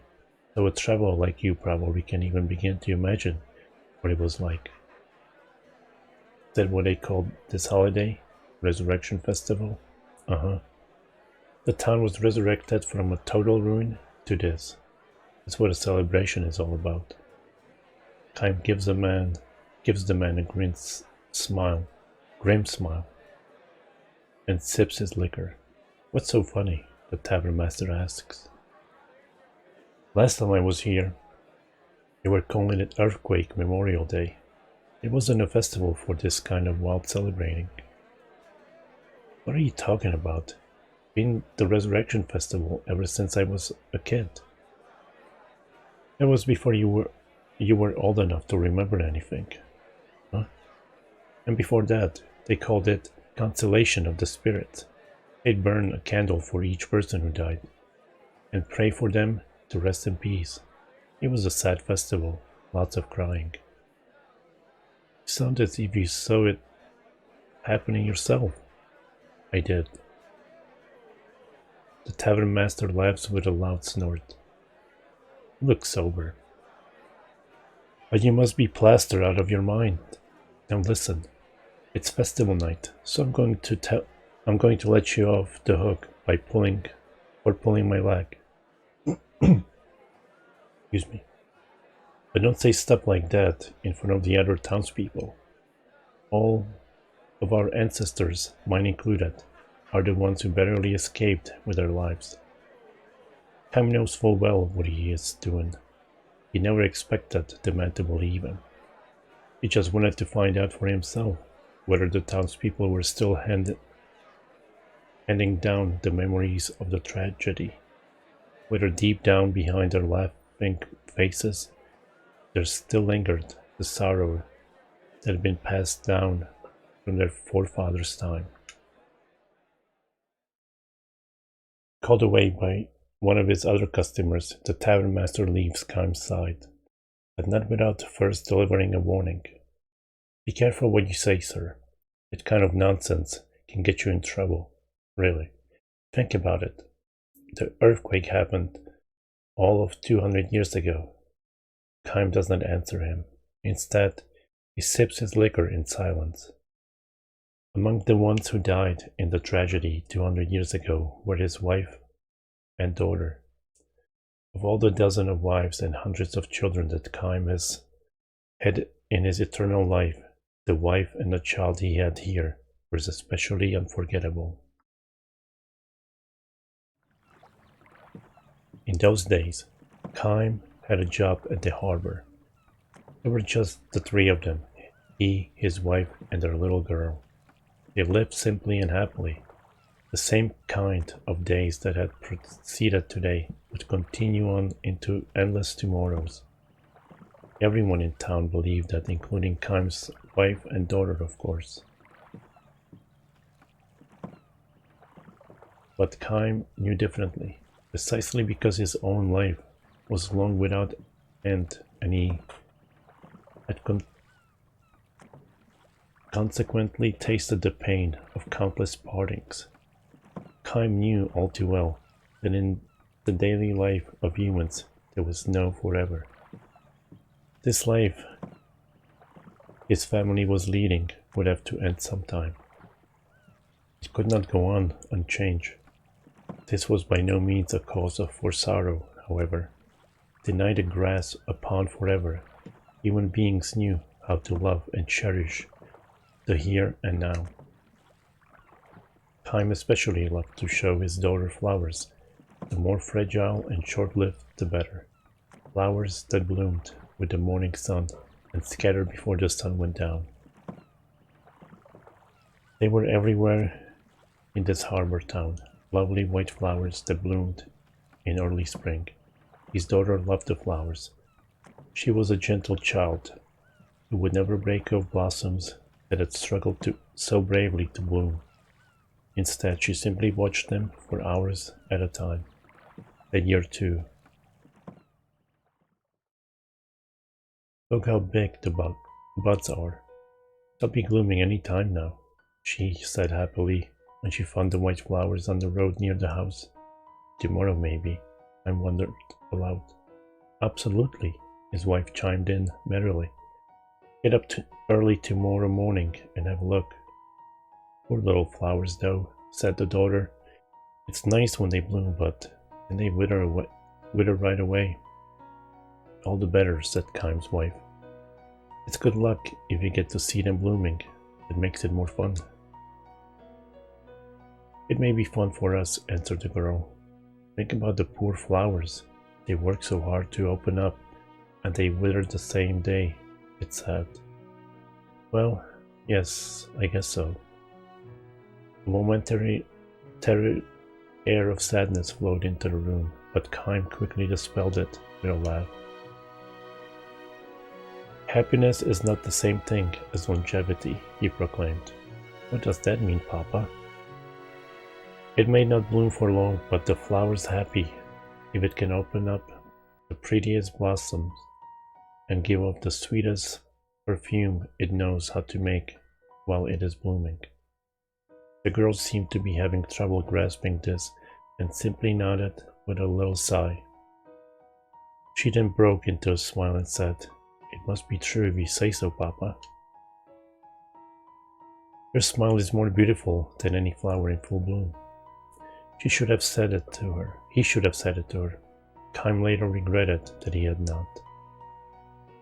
The words he had uttered so carelessly he came to realize turned out to be something of a prophecy. "Well now, young lady," he said, "if you're getting up early to see the flowers tomorrow morning, you better go to bed right now." "All right, Papa, if I really have to." "I'm going to bed now too," said Kaim's wife. "Okay then, good night, Papa." His wife said to Kaim, "Good night, dear. I really am going to bed now." "Good night," Kaim replied, enjoying one last cup to ease the day's fatigue. These turned out to be the last words the family shared. A violent earthquake struck the town before dawn. Kaim's house collapsed in a heap of rubble. Kaim's two loved ones departed for the distant other world before they could awaken from their deep sleep and without ever having had a chance to say good morning to him. The morning sun rose on a town that had been destroyed in an instant. Amid the rubble, the flowers were blooming, the white flowers that Kaim's daughter had wanted so badly to see. Kaim thought to lay a flower in offering of his daughter's cold corpse, but abandoned the idea. He could not bring himself to pick a flower. No one, no living being on the face of the earth, he realized, had the right to snatch the life of a flower that possessed that life for only one short day. Kaim could never say to his daughter, "You go first to heaven and wait for me. I'll be there before long." Nor would he ever know the joy of reunion with his loved ones. To live for 1,000 years meant bearing the pain of 1,000 years of partings. Kaim continued his long journey. A dizzying number of years and months flowed by, years and months during which numberless wars and natural calamities scorched the earth. People were born and they died. They loved each other and were parted from the ones they loved. There were joys beyond measures and sorrows just as measureless. People fought and argued without end, but they also loved and forgave each other endlessly. Thus was history built up, as the tears of the past evolved gradually into prayers for the future. Kaim continued his long journey. After a while, he rarely thought about the wife and the daughter with whom he had spent those few short days in the harbor town, but he never forgot them. Kaim continued his long journey, and in the course of his travels, he stopped by this harbor town again. As the night deepened, the din of the crowds only increased. But now, as a hint of light comes into the eastern sky without a signal from anyone, the noise gives way to silence. Kaim has been standing in town's central square. The revelers, too, have found their way here at a time until almost before he knows it, the stone-paved plaza is filled with people. Kaim feels a tap on the shoulder. "I didn't expect to find you here," says the tavern master. When Kaim gives him a silent smile, the tavern master looks somewhat embarrassed and says, "There's something I forgot to tell you before." "Oh?" "Well, you know, the earthquake happened a long time ago, before my father and my mother's time, even before my grandparents' generation. It might sound funny for me to say this, but I can't imagine this town in ruins." "I know what you mean." "I do think, though, that there are probably things in this world that you can remember, even if you haven't actually experienced them, like the earthquake. I haven't forgotten it, but I'm not the only one. It may have happened 200 years ago, but nobody in this town has ever forgotten it. Can't imagine it, but we can't forget it either." Just as Kaim nods again to signal his understanding of the tavern keeper's words, a somber melody echoes through the square. This is the hour when the earthquake destroyed the town. All the people assembled here close their eyes clasp their hands together and offer up a prayer. Tavern Master and Kime among them. To Kime's closed eyes come the smiling faces of his dead wife and daughter. Why are they so beautiful and so sad? These faces that believe with all their hearts that tomorrow is sure to come. The music ends. The morning sun climbs above the horizon, and everywhere throughout the town blooms countless white flowers.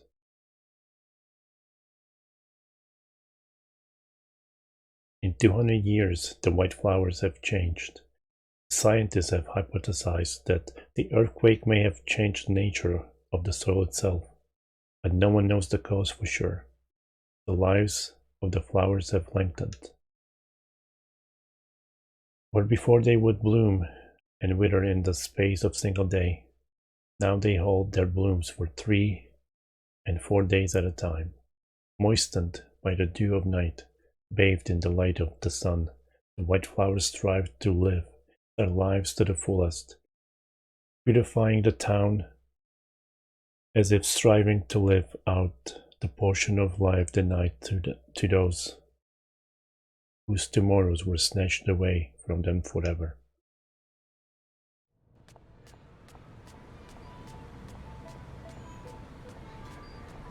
Oh my god, how many of those are gonna be in the game? Oh.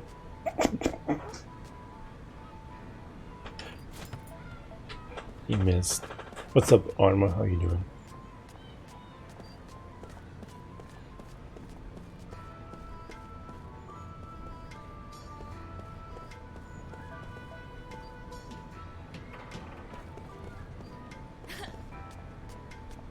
No one else is here today. The park is ours.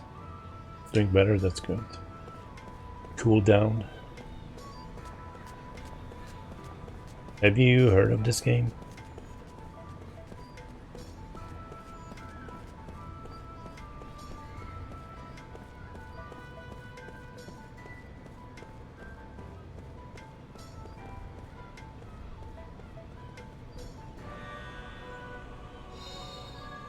Yeah, it's done by the Final Fantasy creator after he was kicked out for losing all the money on the movie.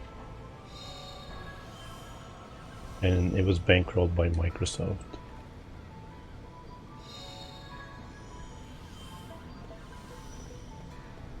It's one of his last games before he went on to make mobile games to rip off people of their money.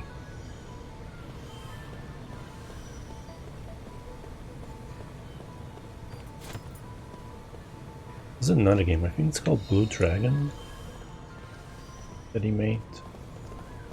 I think it's called Blue Dragon.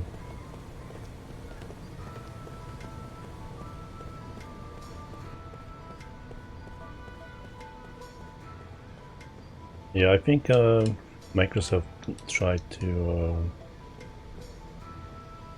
get some, sales in Japan.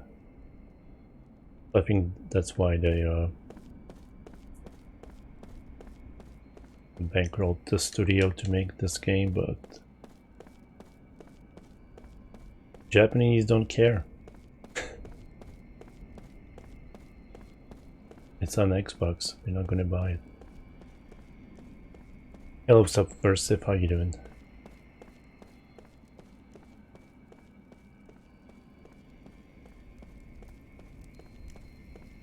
But yeah, I just got it recently. I heard about it a long time ago, but never had an Xbox.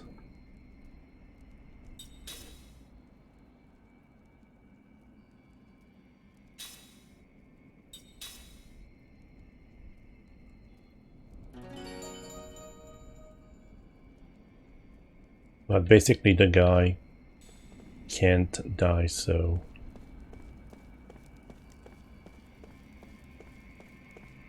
so far I read 2 of those stories. One was about a girl at the inn, and She had some condition and she wouldn't live long. And, well, she wouldn't live to see her adulthood. So he would always return to that inn because she loved to hear stories of the world. So he would go back there and tell her stories.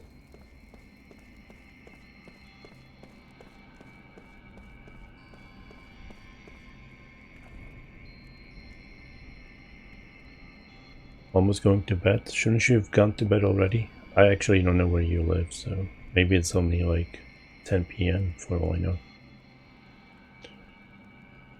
Lord Tolton is currently visiting. Please wait a little longer.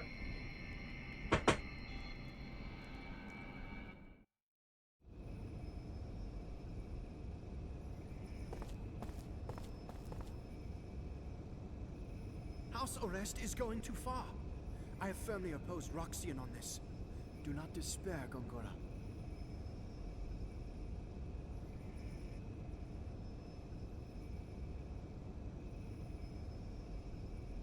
Thank you, Your Majesty. It is much more than I could have asked. Your father would have been pleased. I could never fill my father's shoes. And now that Ura is a republic, I am simply a citizen like everyone else. I am no longer Your Majesty. I respect the royal blood that flows in your veins. It is only fitting that I offer the respect you're due. Do not be foolish. People will think you're a dissident who wants to restore the monarchy.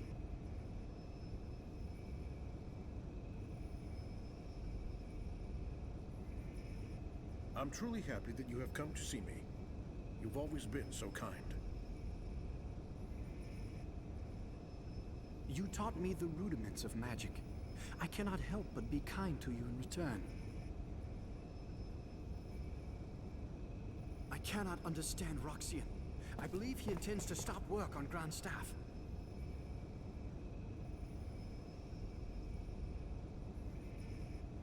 It makes me angry, Gongora. Our entire nation has benefited from magic energy, yet he does not understand the significance of Grand Staff. If we can increase magic energy with Grand Staff, just think how much better our people's lives would be. We would no longer need soldiers. You have seen the future of Ura, and how Grand Staff can make it happen. Roxian's vision is too narrow for our nation to grow. I am sorry you had to witness that.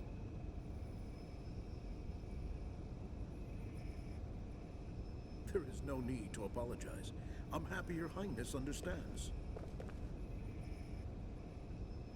But even if they stop Grand Staff, we could develop a newer and far better magic engine. Please let me know what you need, Gongora. I can help you. I am unworthy, Your Highness.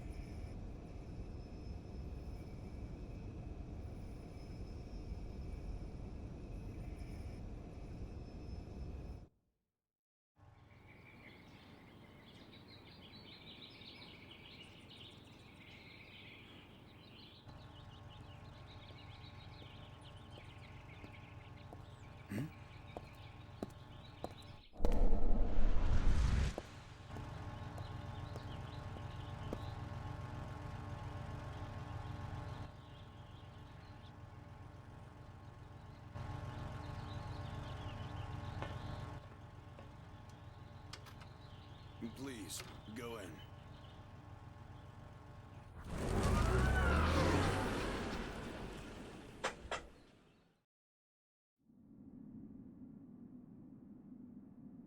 Gongora's mansion hallway.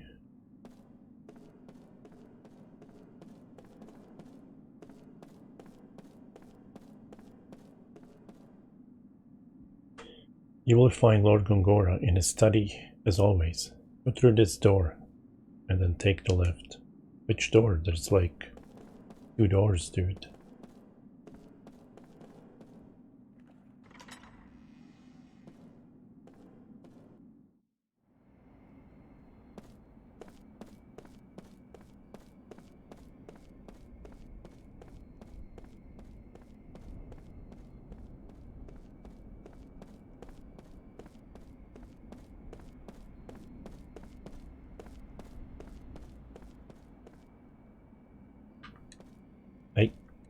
press to open, come on.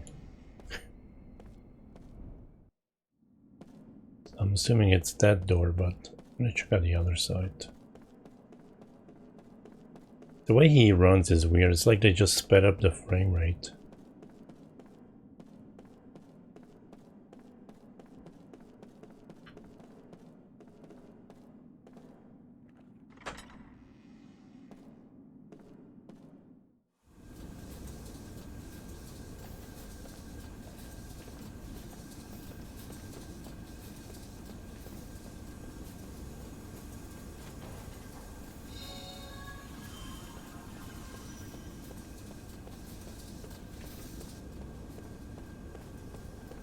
So far nothing, well,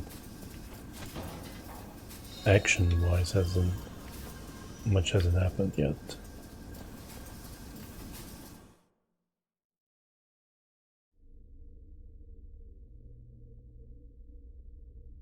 That woman, how could she be in Ura without me knowing?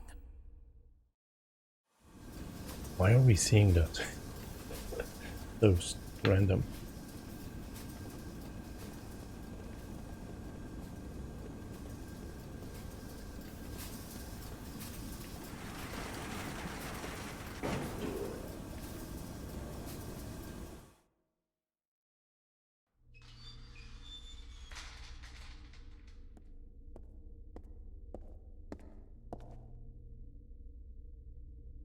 Good, you're here.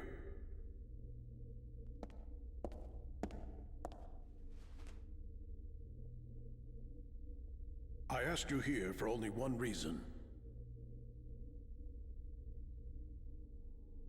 Hold on. What is it? Oh no, great, here he comes. Hey, whoa, hey, you are really short-tempered. Hey, I don't have a sword, okay? Easy. Why are you here? I told you, I'm just a messenger. I came to see if you really come or not, which you have, so that's good. That's enough, Kaim. He's on our side. Thanks. A little late, though. We can use him. He's cunning and quick, and he has many connections. I want you to take him on your investigation of Grand Staff. No way, sir. You know, I thought he'd say that, my lord. His shoes, hello? Look, this other immortal joining the investigation, she might be dangerous. Why?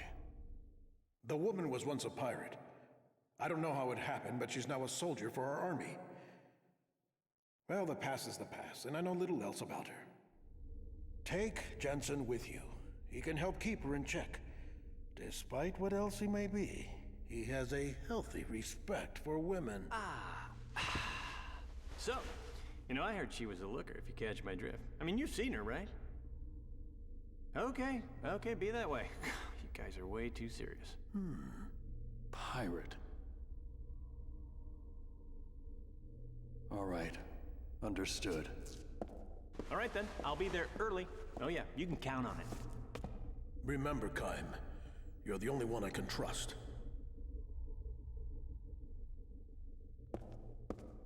I can't leave here for a while. The Grand Staff is my life's work.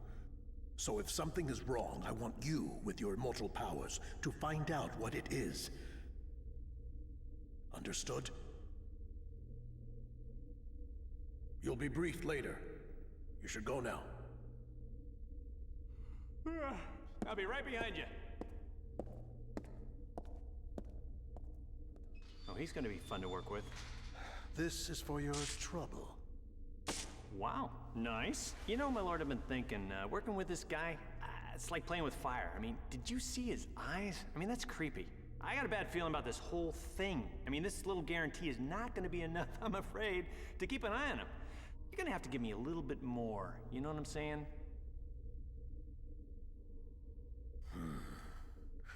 You're already under a magic contract. Don't get greedy.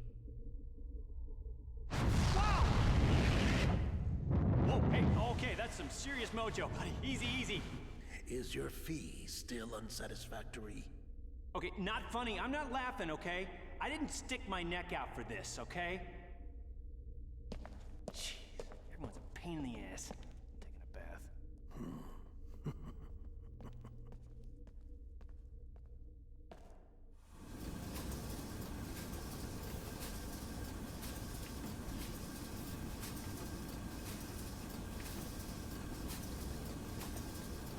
Everyone's pain in the ass. Taking a bath.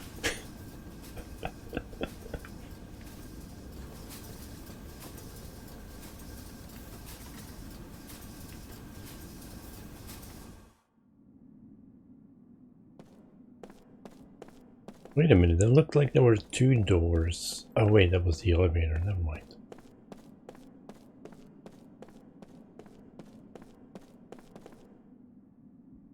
Lieutenant Argonar, do you have everything you need for your journey?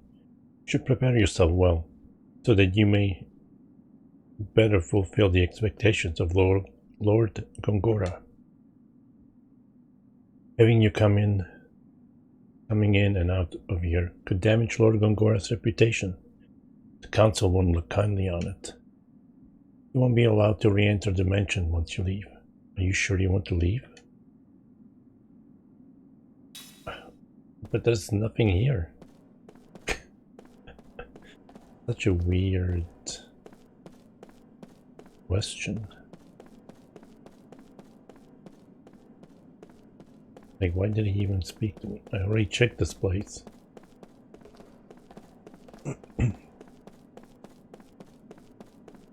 Nothing here.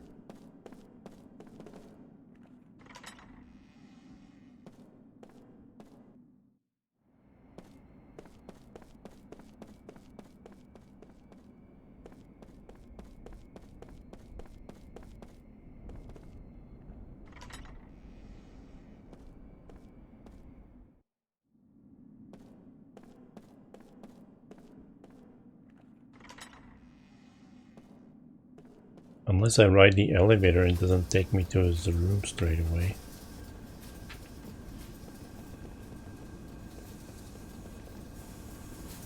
Oh, I actually haven't seen this.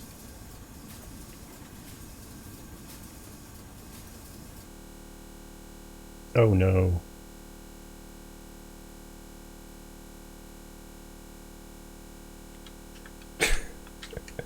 Thanks, Xbox.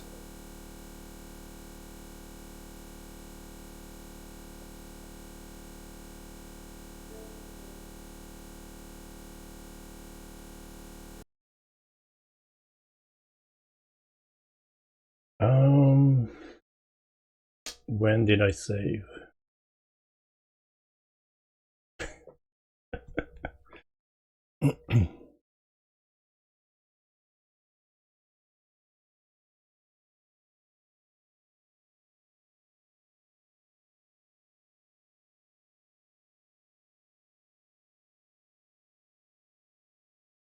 I think I saved before the cutscene.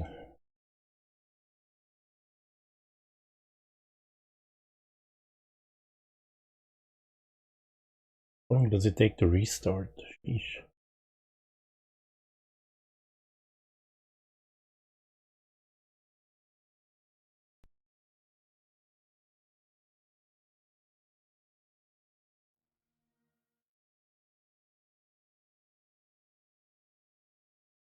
Yeah.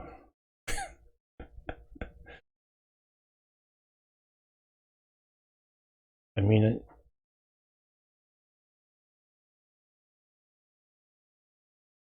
why is it so slow? I mean, I know it's the OG Xbox One, but still.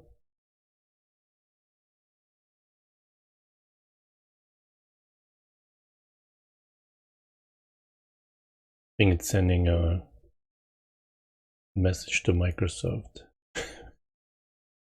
We crashed, boss.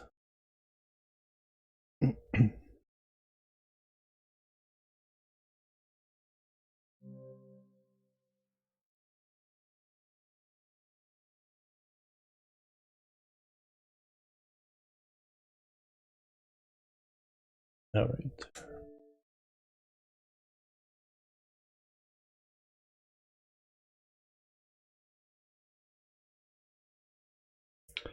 We'll have to be saving more often.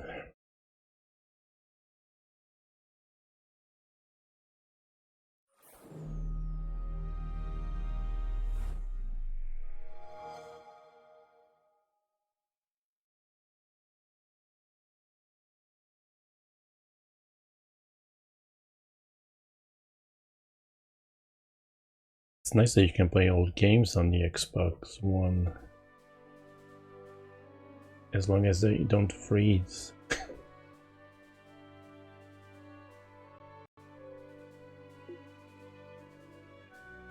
I don't know what this means. Why is it even asking me that?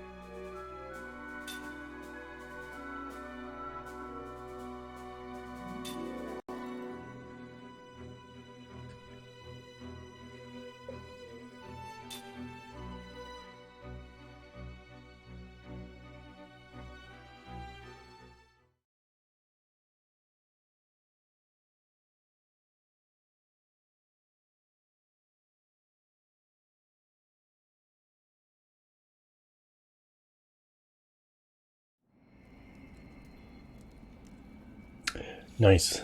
I saved right before.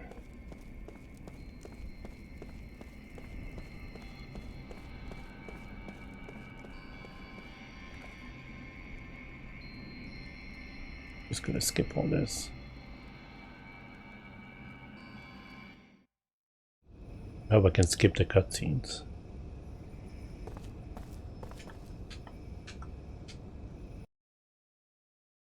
House arrest is going too far. I could never. Nope. I just have to click through all this. I cannot.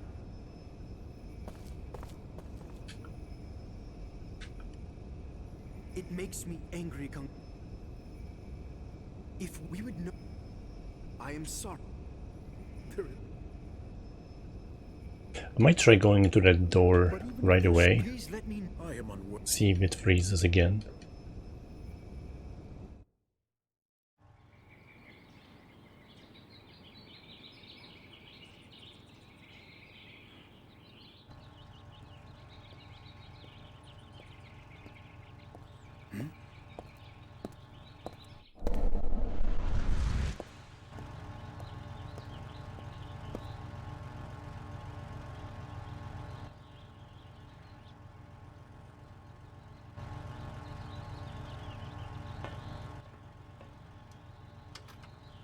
Please, go in.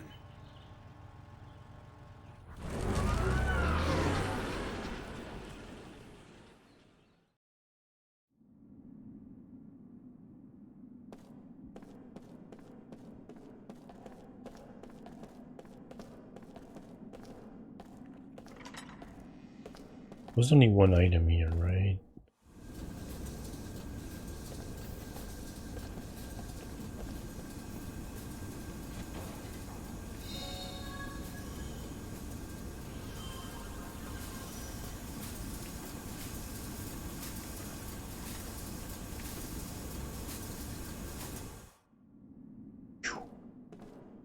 Survived it.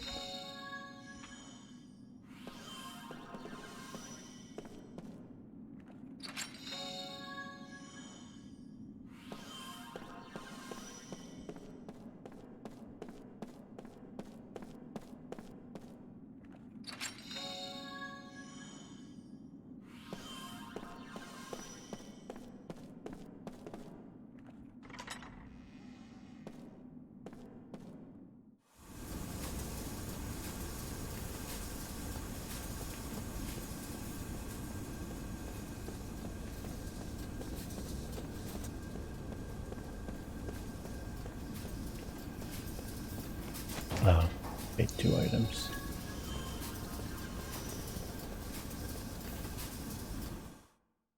Why is the woman here? Something. That woman. How could she be in Ura without me knowing? But he knows about her.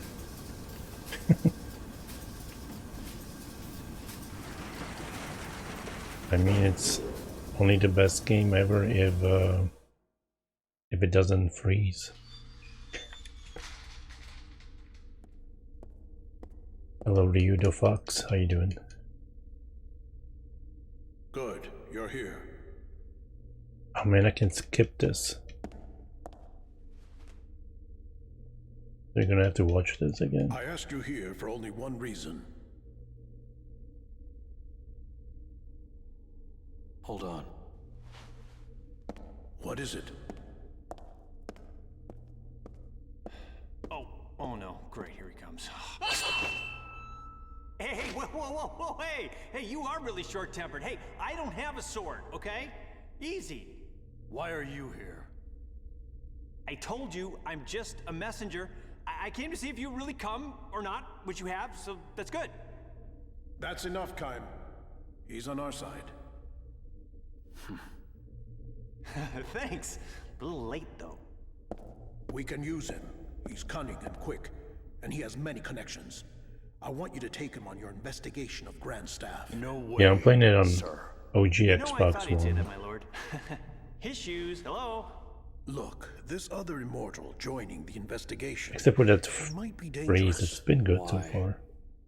The woman was once a pirate. I don't know how it happened, but she's now a soldier for our army. Well, the past is the past, and I know little else about her. Take Jensen with you. He can help keep her in check. Despite what else he may be, he has a healthy respect for women. So, you know, I heard she was a looker, if you catch Oh, my I drift. bought, I mean, you've seen her, right? I bought discs on be that way. eBay, You guys are way too serious. and when you put the disc in, it starts downloading the game. All right. Understood. All right, then. I'll be there early. Oh, yeah. You can count on it. Remember, Kaim, you're the It's only like one I can 23 trust. gigs, I think. I can't leave here for a while. The Grand Staff is my life's work. So if something is wrong, I want you, with your immortal powers, to find out what it is. Understood? You'll be briefed later. You should go now. I'll be right behind you. Oh, he's gonna be fun to work with. This is for your trouble. I've gone to the bathroom while this Nice. wait. You know, my lord, I've been thinking, working with this guy... Again. It's like playing with fire. I mean, did you see his eyes? I mean, that's creepy. I got a bad feeling about this whole thing. I mean, this little guarantee is not gonna be enough, I'm afraid, to keep an eye on him. You're gonna have to give me a little bit more. You know what I'm saying?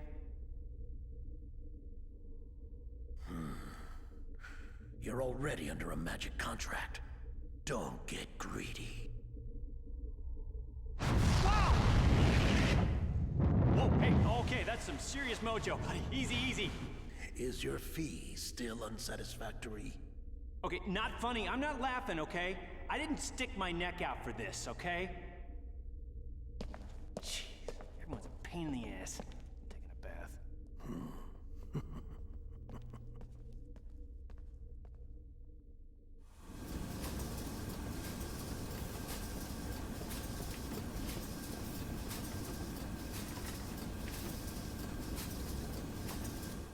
Yeah, the game froze on loading, pretty much. The door transition. Yeah, I'm leaving, dude. Last time I ignored him, the game froze. Or not ignored. Heeded his advice.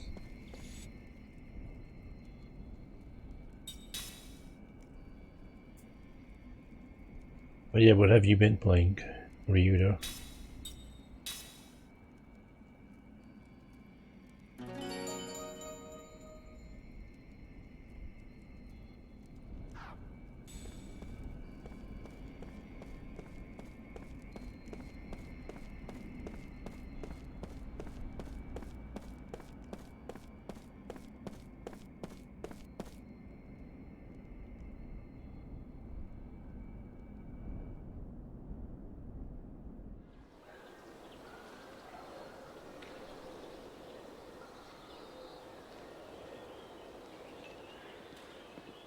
Hey!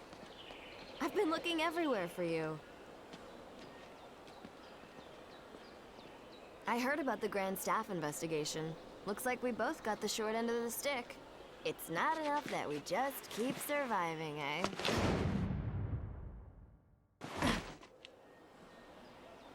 There's always something. So, what did you learn in the council? Nothing to do with you. Oh, really? Say, haven't we met somewhere before? Hmm? Ugh. Nothing to worry about if you can't remember. Neither can I. You too, huh? I can't recall a thing. All I know is that my name seems to be Seth Balmore. People say I used to be a pirate. Isn't it strange that both of us lost our memory and are immortal? Maybe we met a long time ago. I sort of get that feeling when I look at you. When we met before, were we enemies? Or allies? Or maybe even lovers? Looking forward to starting our journey tomorrow, Kaim Argonar. Tomorrow?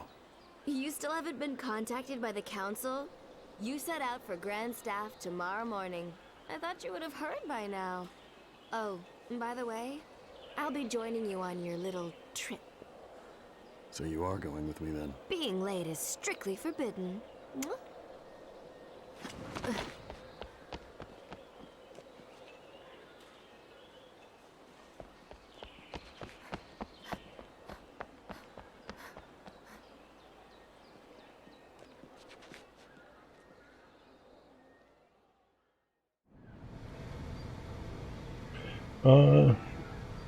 I just power walk it now.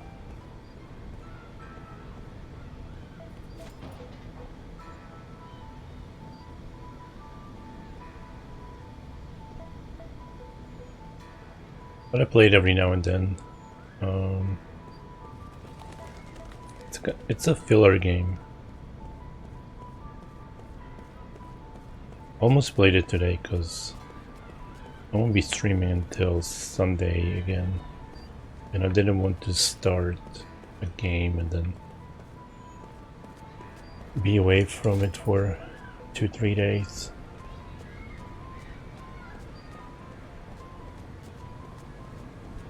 But then I decided, why not just play it.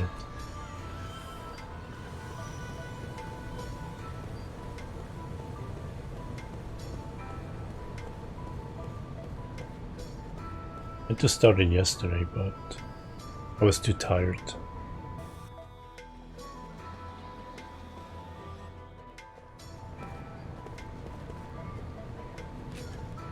Played a little bit of X-Men 2 for the Genesis to test out my new Sega controller, and I lie down in bed watching some YouTube and passed out right away.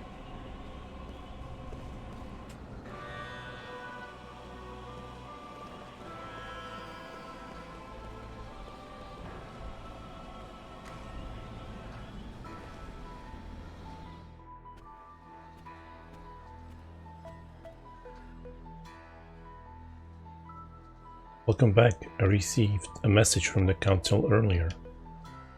You are to report to the Great Gate for your next mission. If you head to the station, you can either take the monorail or pick up taxi to the Great Gate. Be careful out there.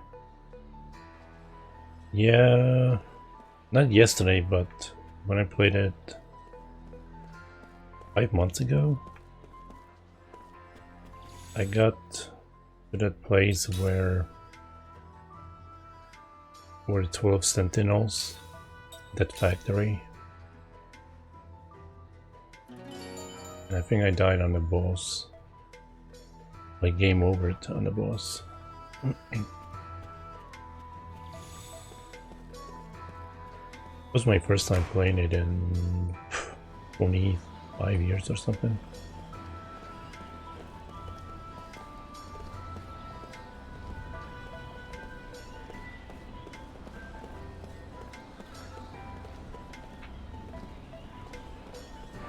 But yesterday I was just testing out controller. I got one from Retrobit. It's the Sega Saturn controller. I want that 6-button one in case I ever come across a 6-button game. Are you sure you should be hanging out around here? The council has given you orders, right? You need to head to the Great Gate. You can take the monorail or taxi from the station to get there.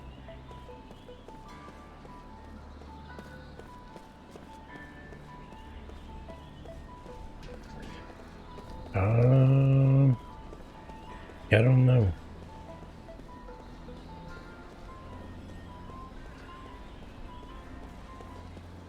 I should maybe stream it one day.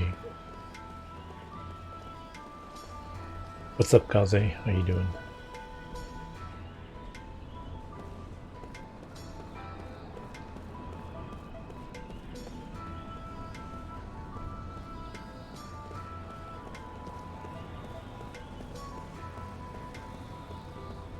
Well, I know I don't like playing as Beast. He just feels so slow and clunky in that game.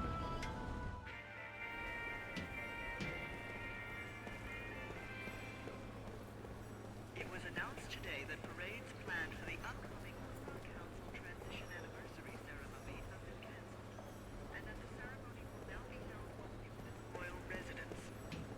I should put up a freeze counter, you know, like the death counter in Dark Souls, but how many times the game freezes before I finish it.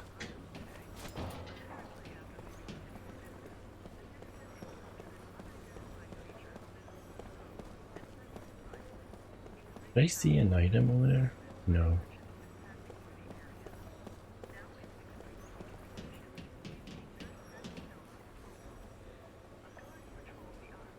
Thank you for riding the monorail today. We will be departing for the Great Gate shortly.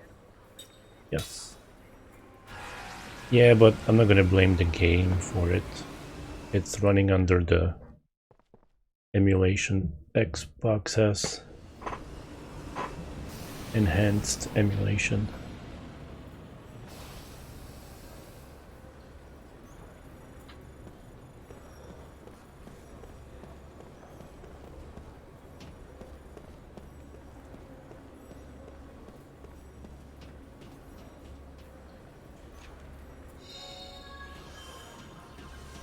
Yeah, I think the basic Xbox One offers double the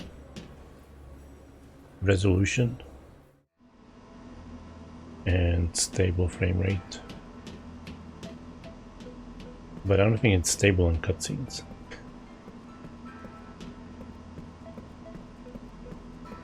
I mean, the cutscenes have their own separate frame rate.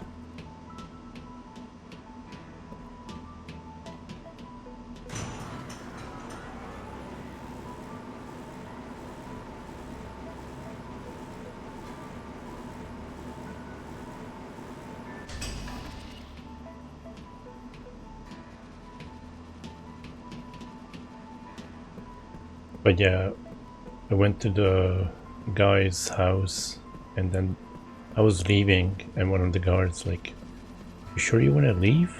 Because you won't be able to come back for a while." I'm like, okay, I'll see if I can explore some more. Found this door, opened it, and it froze on loading.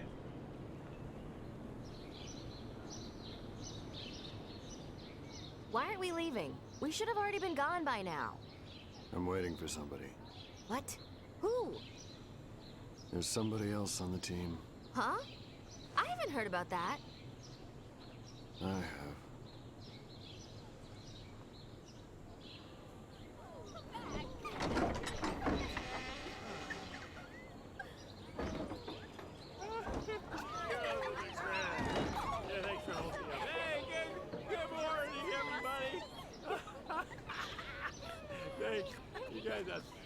What the? This is the other guy? Yeah. Whoa, baby. What a... I can't believe my luck. Reeks of booze. Why are you late? Can't you tell? A man's gotta do certain things before leaving on a mission like this, and I knew what I had to do. Jerk.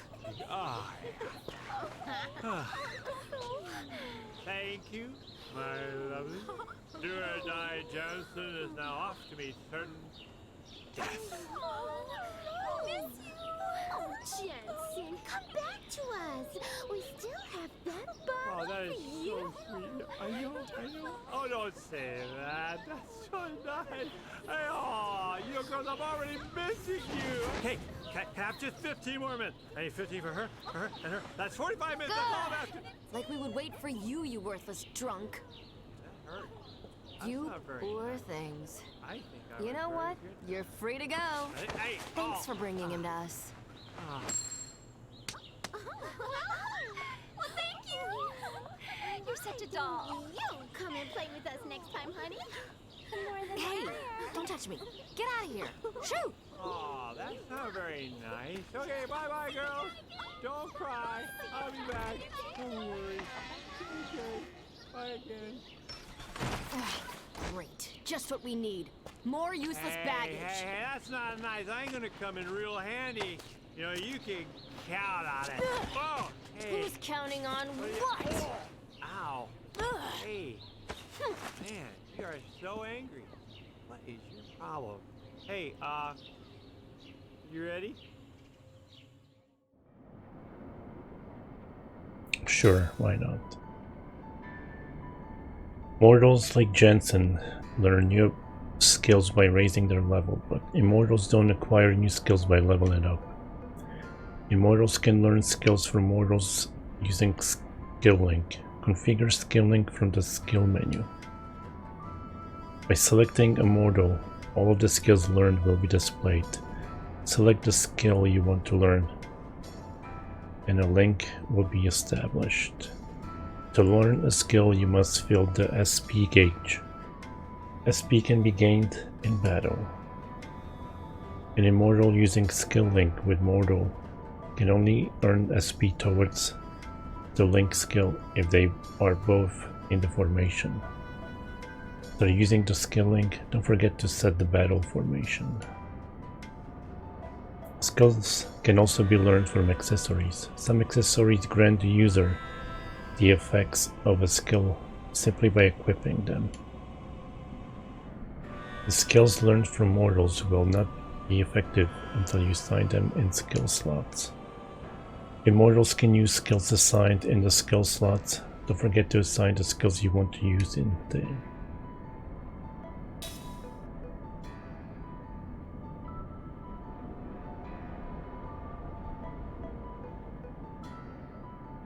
Why not Final Fantasy V?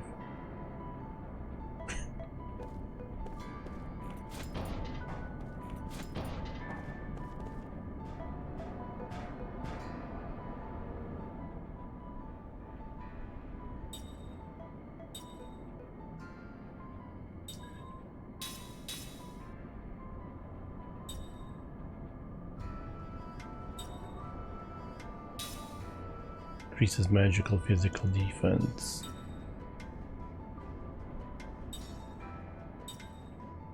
Increase magical and physical. Wait, what's the...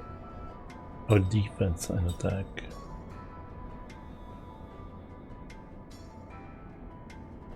They just scan. Wait. Okay, I see.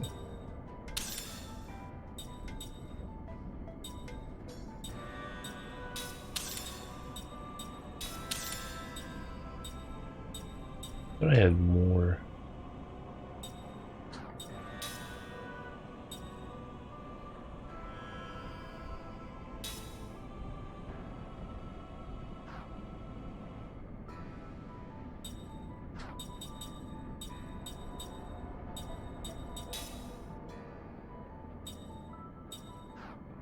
Anyways, skill link.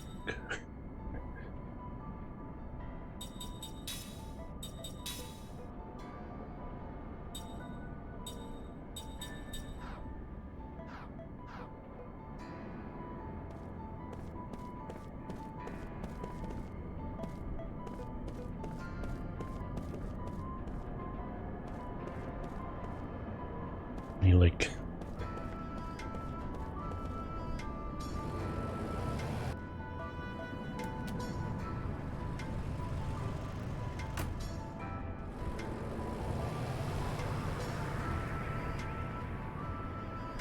Well, this is quite rare, running into travelers in a place like this.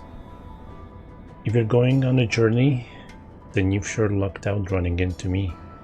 I've just got some new wares in stock, but take a look at what I have to offer. Beyond the Great Gate is a dangerous region infested with monsters. You'd best be prepared if you're traveling through there. From equipment to medicine, I've got everything you need. There was more people that played 5 than this game. Ground bomb. 1,000 gold. I'm just gonna get one. Not. Gotta get a Phoenix down.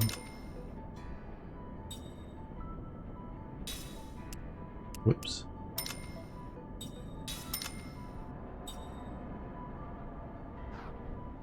Didn't he say he had weapons or something?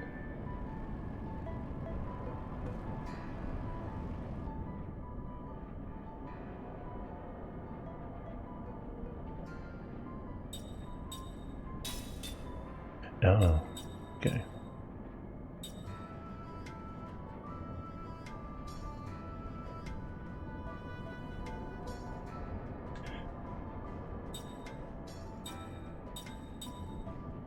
Why does it say stock 0 when I have one of each?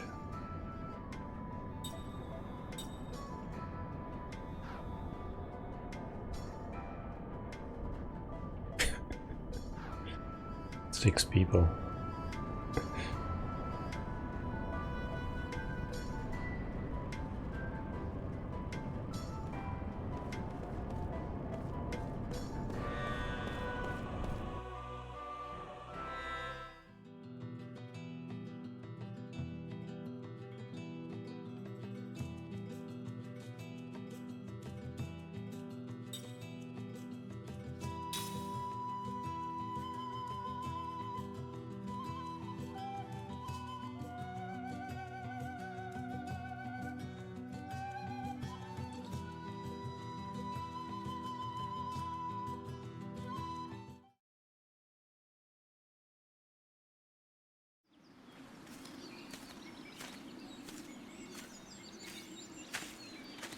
Easy, Buck. I just gotta follow him. This is like a death march. Hey, we gotta get through that? There's no road! Pull yourself together. If this is all it takes to wear you out, we're in trouble. Yeah, well, I don't wear out in bed. Once we get through here, there's the Ypsilon Range. Those mountains are steep and rugged. The weather is unpredictable. And since the ground is unstable, we have to be on the lookout for rock slides, too. Of course, I expect to see you take a tumble into the canyon before we see any rocks doing it. Yeah, funny. You know, Lord Gungora was saying you have a problem with your memory, right? I mean, you sure know these mountains well enough. And of course, you know you shave your legs every day and you pluck your eyebrows. And you owe me money, so I'm confused. You sure you really don't remember? My body remembers. What? There was a time when I used to rush through here. I was a pirate, and supposedly I also went through these mountains. But I just don't know what the truth is. I don't have any answers. Huh. Well, what about you? Did anyone tell you what you once were? No. Nothing? Nothing. Well, since you're so upbeat and happy, I doubt if anyone will remember you. That's fine with me. Oh? My body also remembers. How so? Just that it was painful. If I happen to remember, and my past didn't amount to much, then I think it's probably better to have never remembered. Oh yeah, that's smart. Kaim, there's no need to rush it. Your memories will come back gradually. And they're not all bad. What? No breaks? You just had one. Yeah, how about some water? A little fruit? How about a foot massage? My feet don't stink. Kaim, you up for that? Hello? I don't like the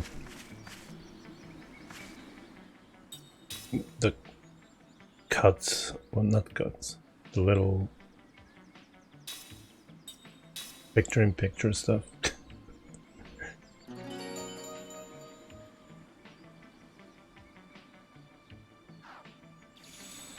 Why is there more than one immortal?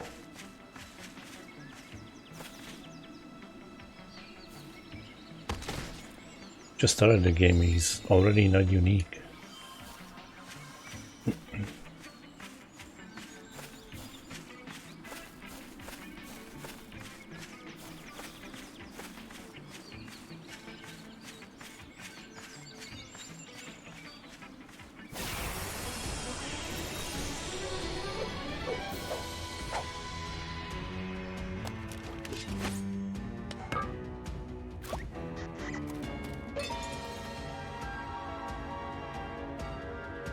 Hey look, the enemy's got a little formation going.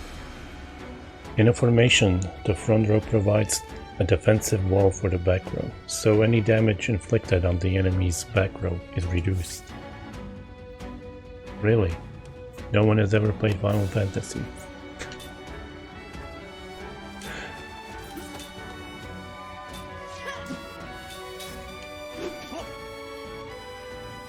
The gauge on the upper left hand corner of the screen indicates the enemy's guard condition. The gauge on the upper right indicates allies' guard condition. Guard condition is made up of total HP of the front row. By attacking the enemies in the front row, you can reduce their guard condition. Easy enough, right? Get rid of the enemies in the front row, and the back row will start losing their defense.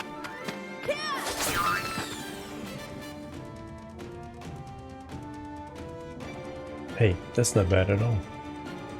See how the guard condition has gone down? The higher the guard condition, the less damage you can cause to the enemies in the back row. When the guard condition reaches 0, any damage inflicted will no longer be reduced. I'll be in the back, so guard me well, alright?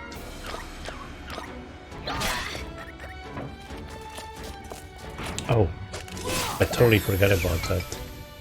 It's only been like 2.5 hours since I fought something.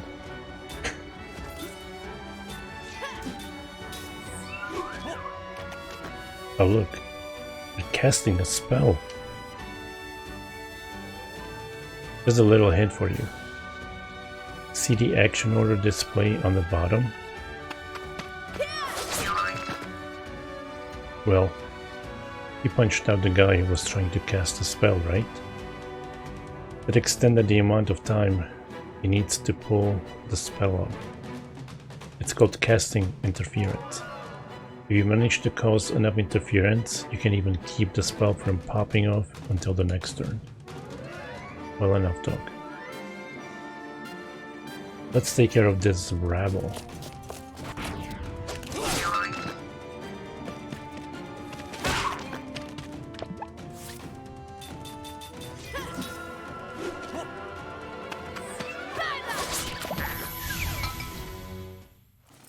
Hey Benito, how you doing? What did you expect?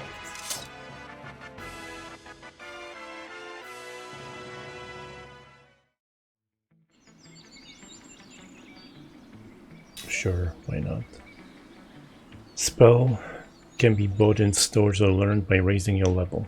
Merely acquiring a spell does not mean you can use it. Spells can only be used when you equip the skills needed for the spell in question. Use the menu to view the list of spells you've learned in the spellbook. This will also display the MP required casting time and which characters can use each magic. The alphabetic order represents the casting speed. within 1 turn. S is the fastest, and it will go slower from A to H. The number represents how many turns are required before the spell takes effect.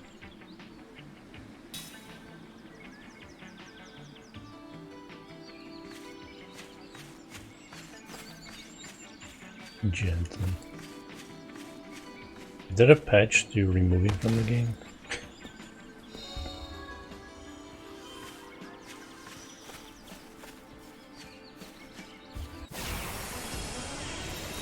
No one gets in my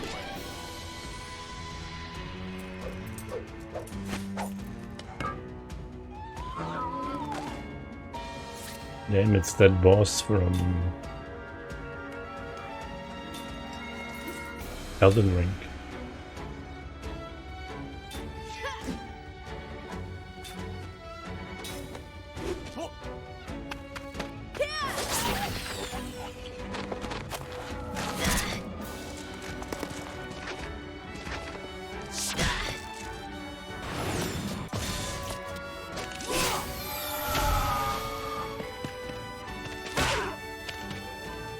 I should try some magic with him. I need to turn down the music, it's way too loud.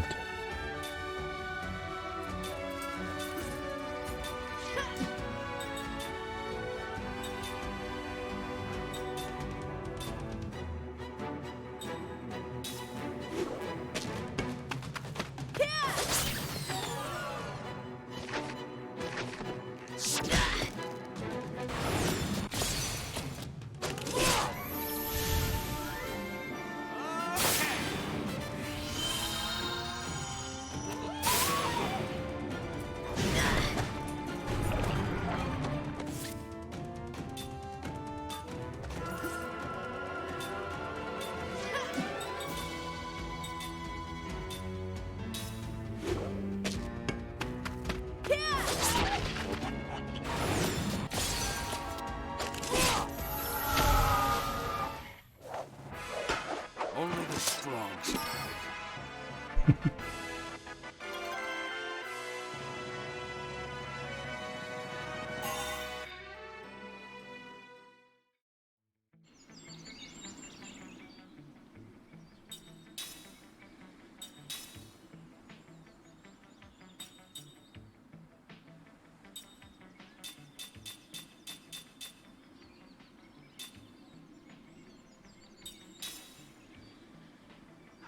Should be like separate battle music menu. That's the loud stuff.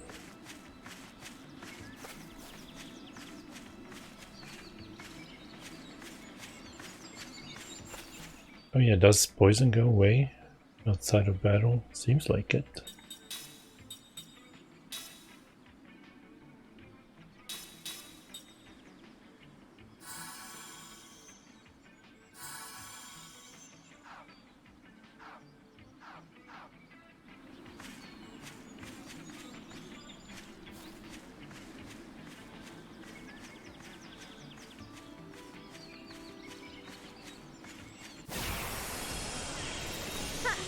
Not too smart, eh?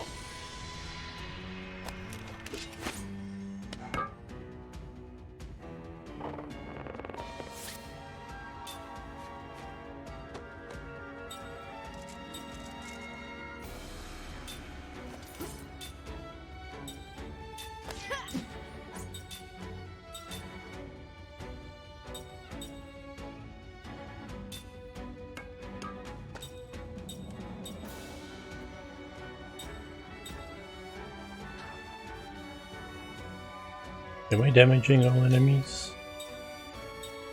I think so. Yeah, okay.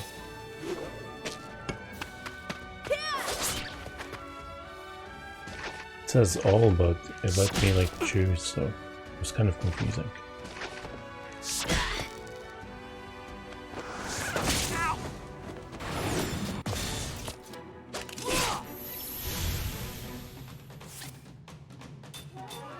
Oh my god, by the time he casts it.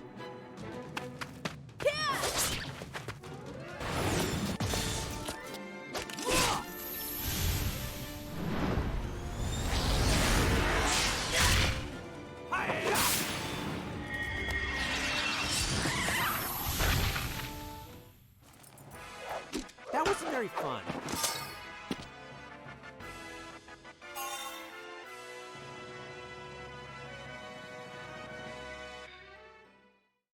Ooh, so did they learn it forever?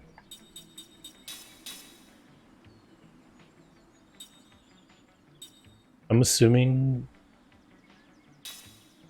Oh, there's what the skill link is, okay.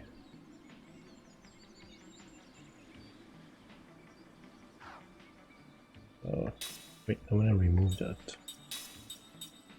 Do I remove it? No.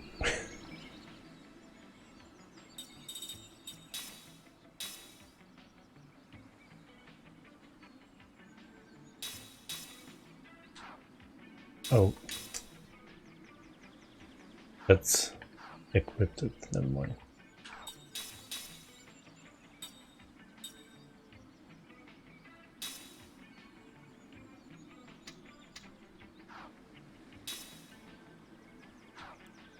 Oh, R.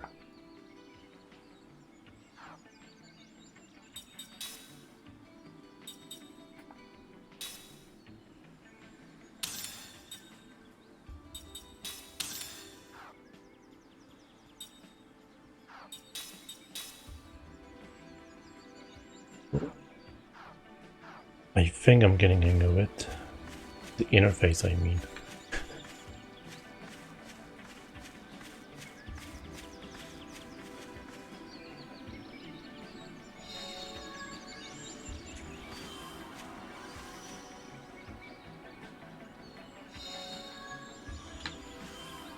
I think Lost Judgment, I might be playing that next year, the way everything is going.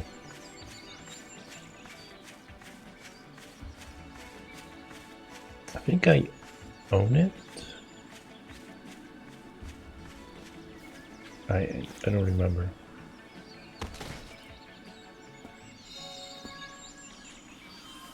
No, I own Judgment.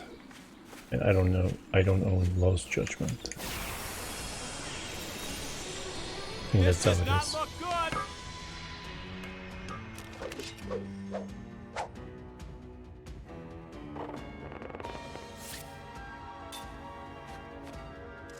Should I even bother with magic on random battles?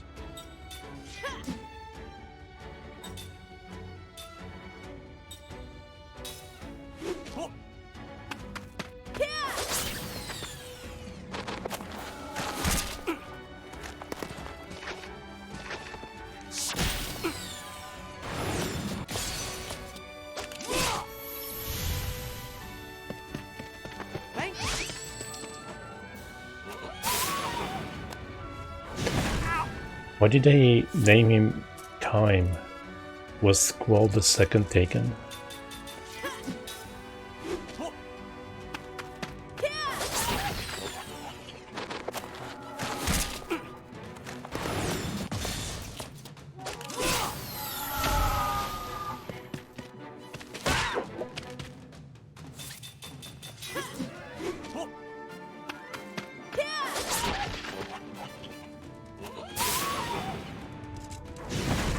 Yeah.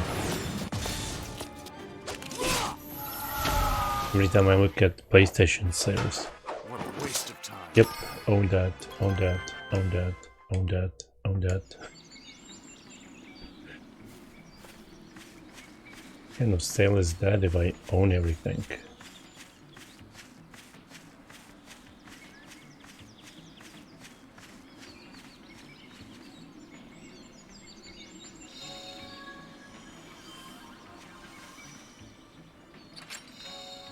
Should rename it. Might be on sale.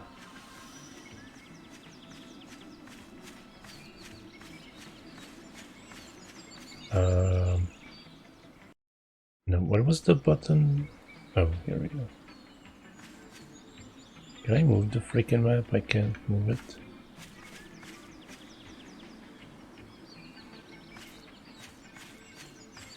This one camera thing is kind of confusing. Like,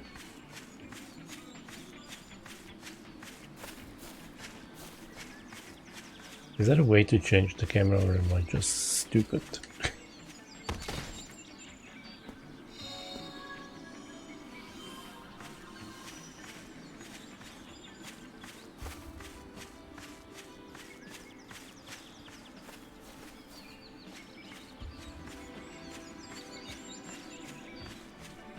Already explored this, right?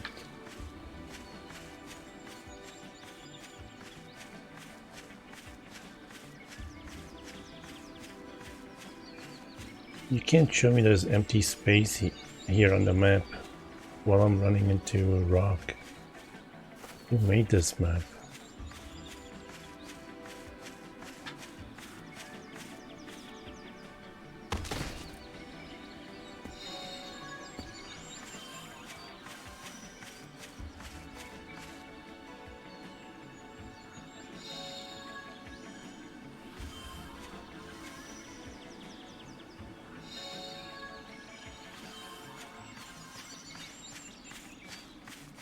I checked options.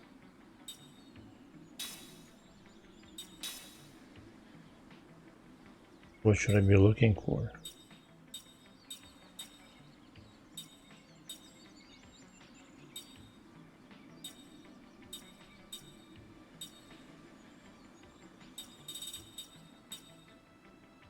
Brightness? Ah. Didn't change anything. Why are you asking me that?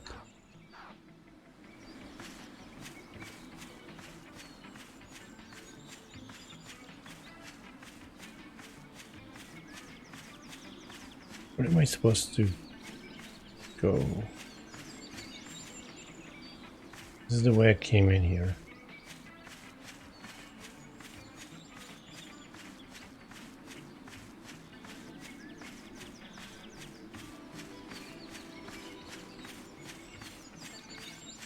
Guess to the left here.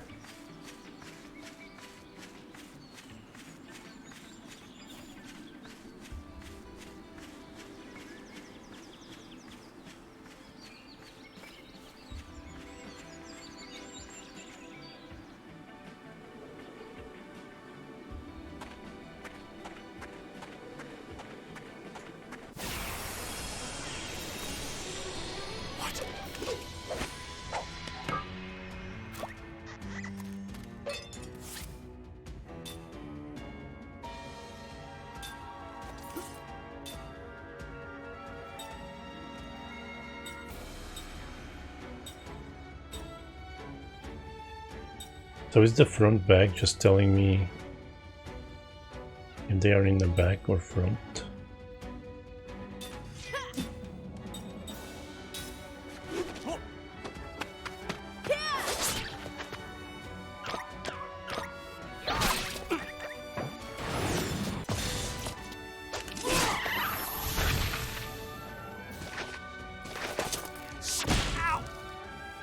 I like how she disappeared.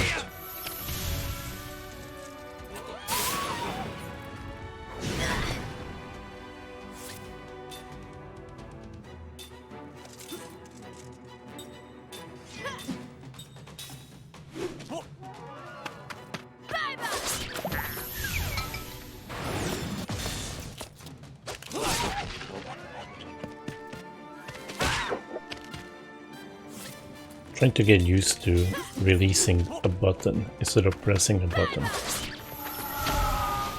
with Kime's turn. Leap before you look, I always say.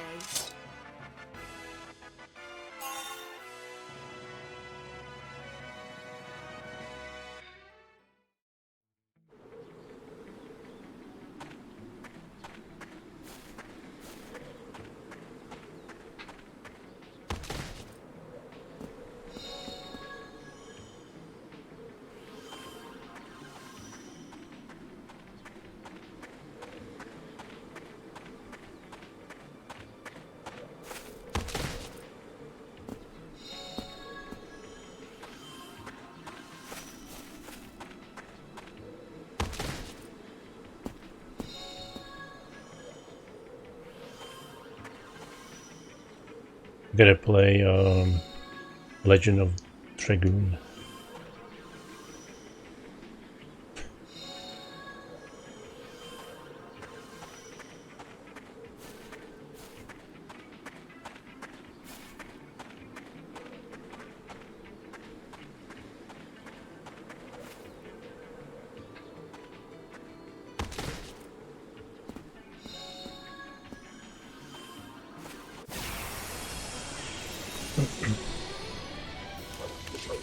some kind of beast? How long is the game? Approximately.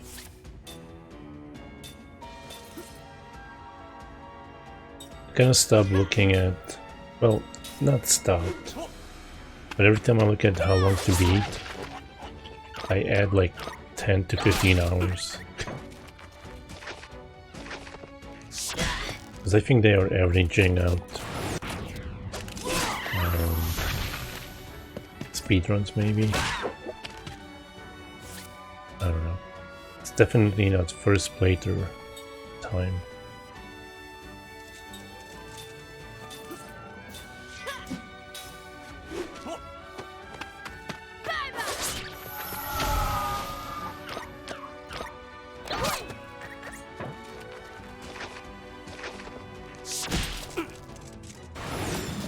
Yeah, I'm thinking about getting a new Japanese PlayStation 1, because the one I had, it seems the disk drive died.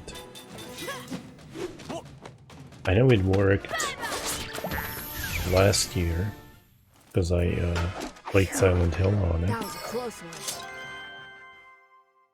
But I was testing out this new game that I just got, and it turned on, but it wouldn't spin the disk. I think I'm gonna like this. Just went straight into BIOS.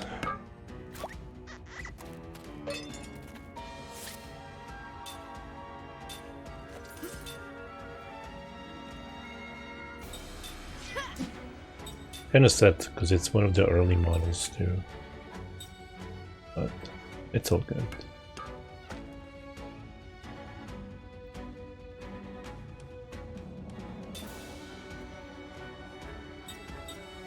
It had a long run.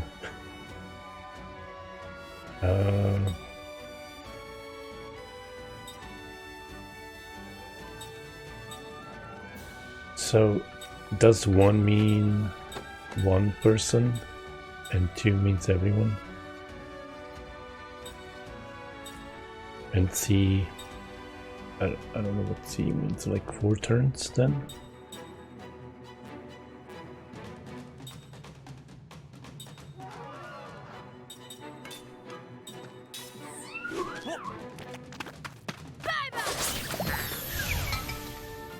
One turn, 2 turns.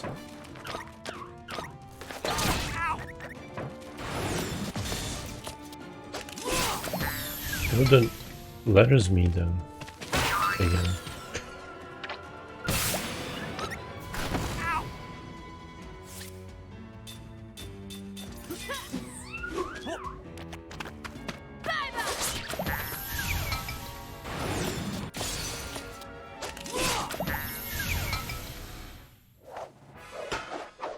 Gotcha.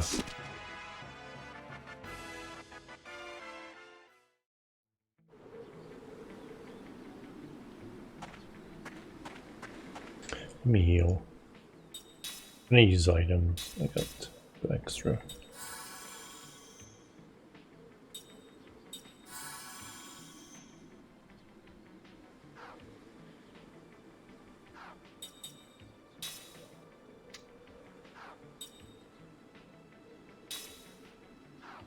Didn't get anything. Has she learned a skill yet?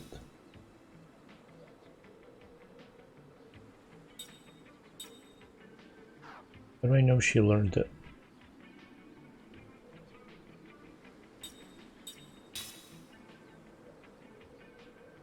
It would be... yeah, it would be under... I don't know.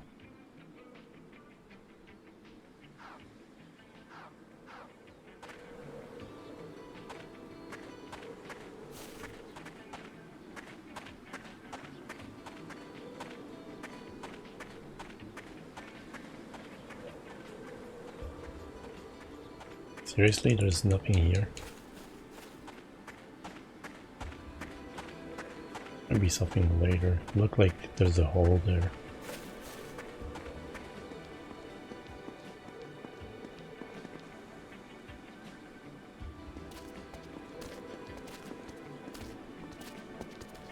Hey, I want to ask a favor.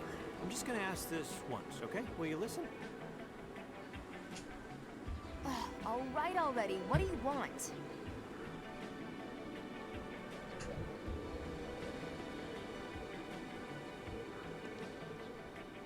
Whining. Okay. Is that all you can say? Can't we just rest in that hut over there? All you do is complain, complain, complain. Why are his earrings always in orbit? I'm not like you two. I'm a normal human being.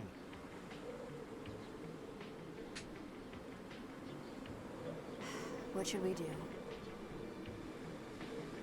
All right. Let's rest. Thank you.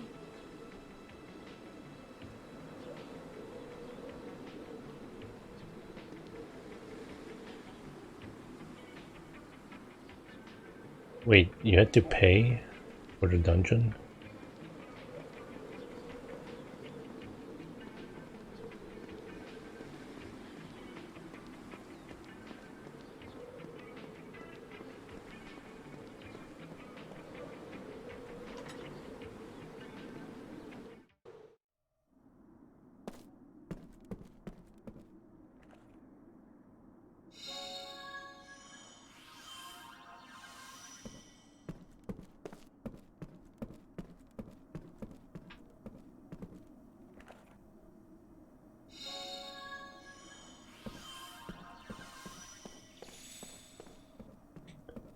I'll be saving every chance I get, just in case it freezes again. I was lucky that I just saved right before, because I was in town. I didn't have a reason to save.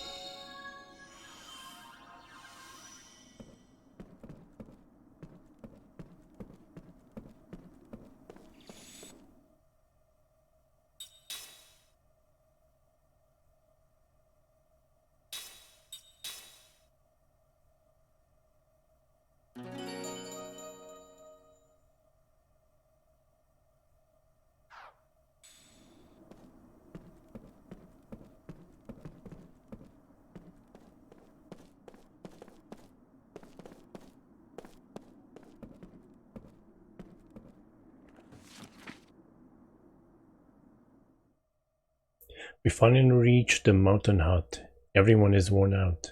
I can barely keep my eyes open long enough to leave these few words. We're going to stay in this hut for a while. A giant monster inhabiting the Epsilon has appeared.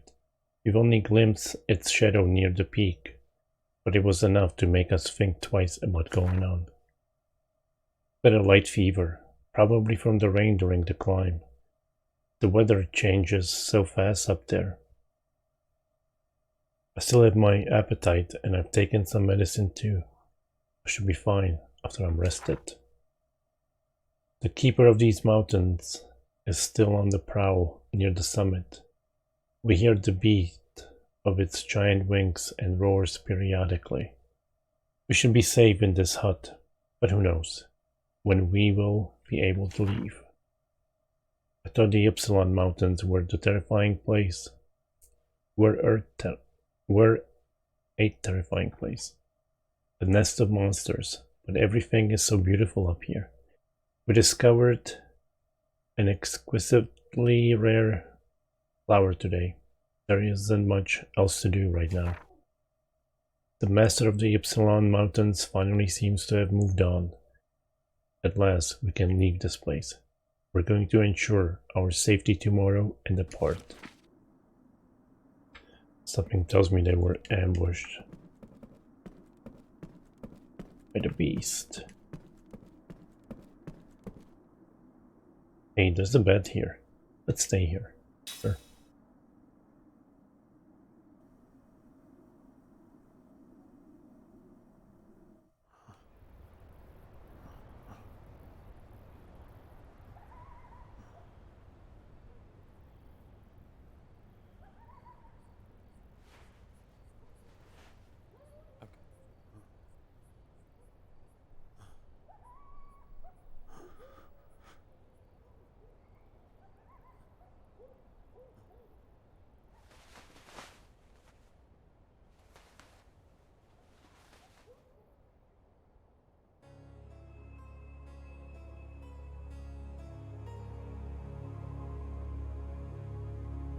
Listen, if either Kime or Seth seem like they're starting to regain even a fragment of their memories, use this.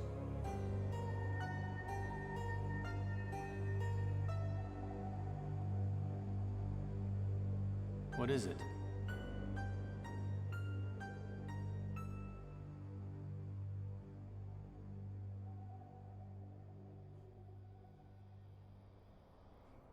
Oh, hi. I couldn't sleep. I'm usually exercising, sparring with people, and I work out a lot before I... Was that all?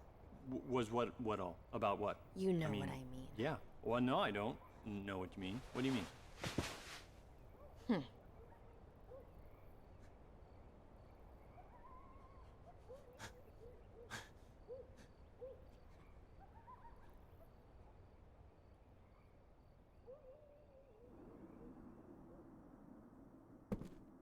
Well, at first I thought the guy was on the bad side. Then I thought maybe he was on the good side. And now he might be on the bad side again.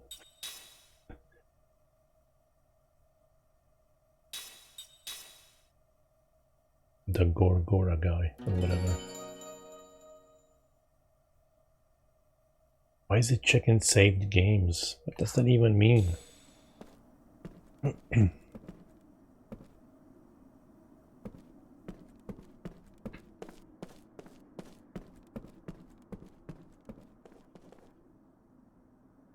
Good morning, Kime. Once we leave here, we'll almost be at the peak. Let's get moving. When is the exit? This one or that one?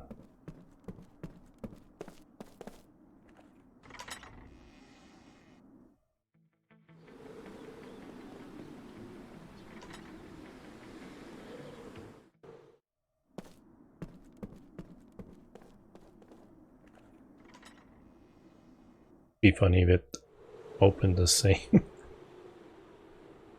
same door.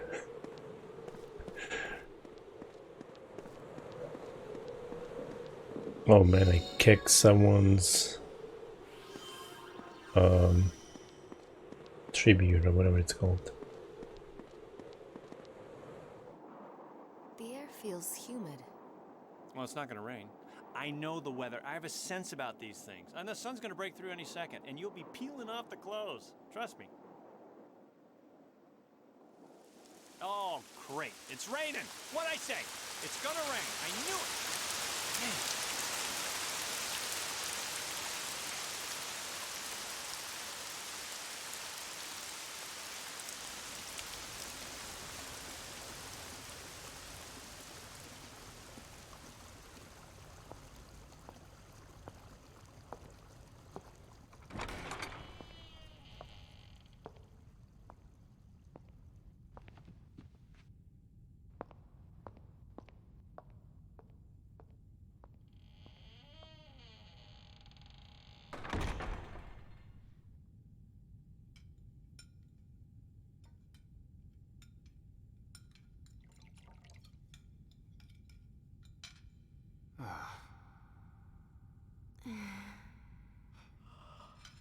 You're dismissed.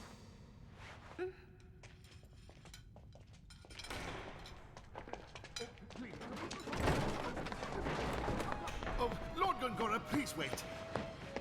Pardon the intrusion. Oh! Gongora, what are you doing? A moment, please.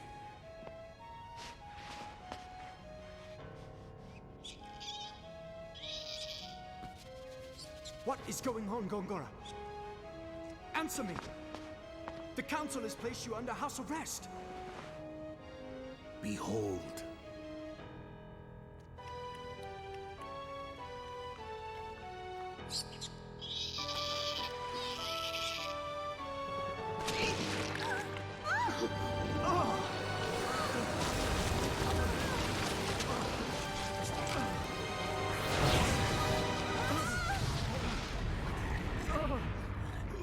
Gongora, what is the meaning of this? There are those who do not wish the monarchy restored to power. But I do not wish it to be restored to power. With all due respect, while some fools completely support our current republic, There are also those who long to restore a powerful monarchy. Regardless of what your highness may desire, our country struggles with two political forces, the past and the present. You must be aware of this. Fortunately, I was able to sense your danger through magic energy. Even though I am under house arrest, I could not allow you to be harmed. There are many ways I can secretly move from my manor to yours, your highness. But if Roxian knew you had been out of your home, you would be subject to even tighter restrictions. I can look after myself. I, however, cannot. Had you not come, I would have ended up like that mouse. You can always rely on me, your highness. Thank you, Gongola. Thank you.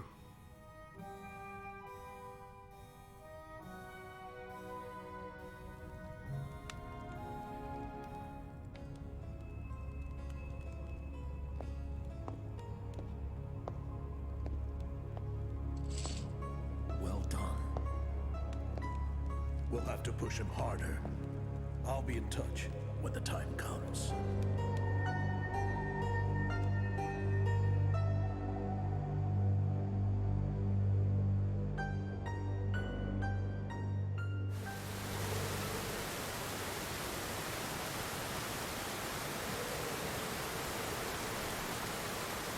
Yep, it's definitely some bad dude. And it's, well, it's 2007 game, so I'm not gonna judge the rain.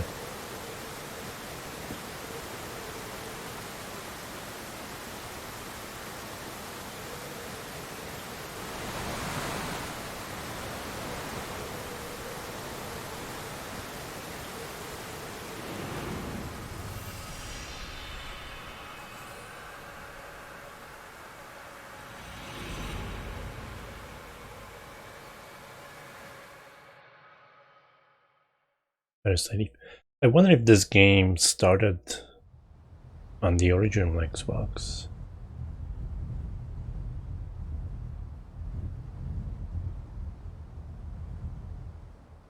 The upstreamers.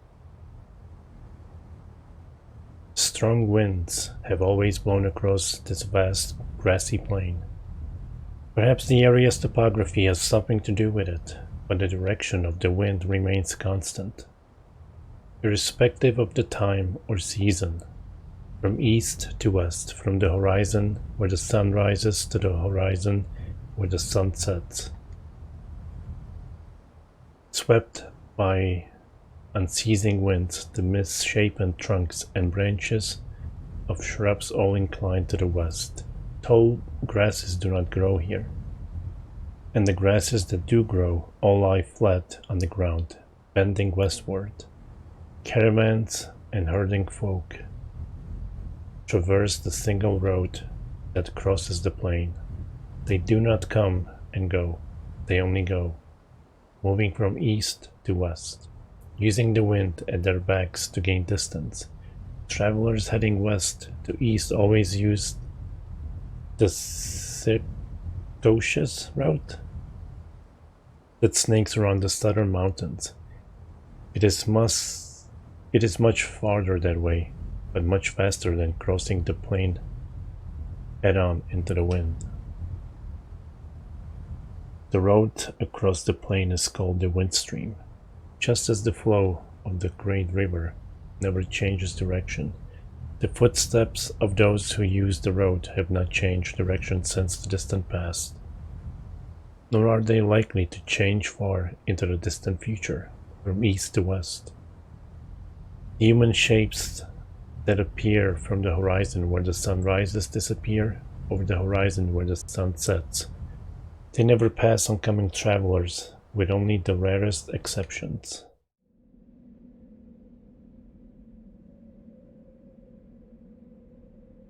The first time she passed Kime on the wind stream, The girl was just an infant. So, my grandmother alive then? In response to the girl's untroubled question, Kime smiles and answers. She was. And I remember what a nice old lady she was too. Looking back down the road, the girl points toward the line of hills fading off into the distance. My grandmother crossed 7 hills on her journey. Is 7 a lot? Uh-huh. Grandma lived a long time. Most people end their journeys after 5 hills. The people they leave behind build a little grave where they ended their journey, and then they keep traveling. The girl points down at the ground where she is standing.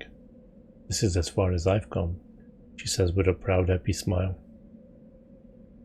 The religion of the girl and her family professes a pious belief that if they devote their lives to walking eastward against the flow of the wind stream, they will arrive at the easternmost source of the stream itself.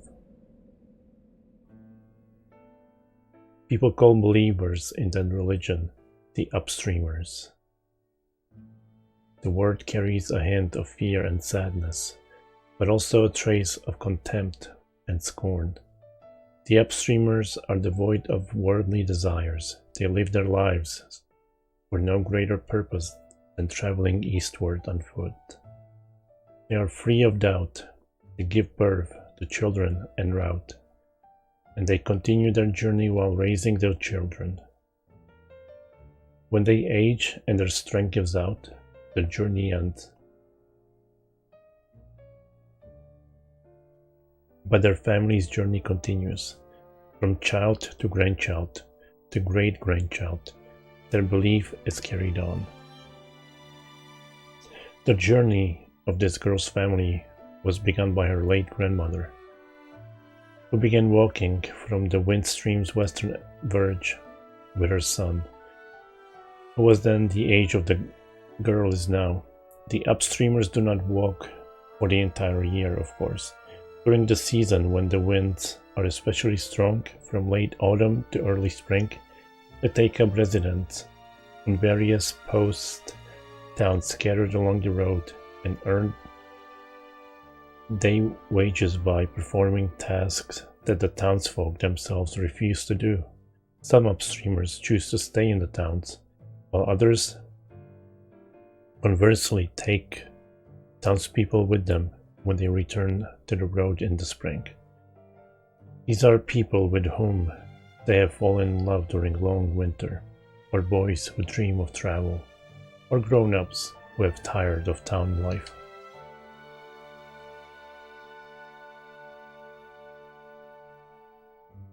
Such are the reasons the townsfolk look upon the upstreamers with complicated gazes.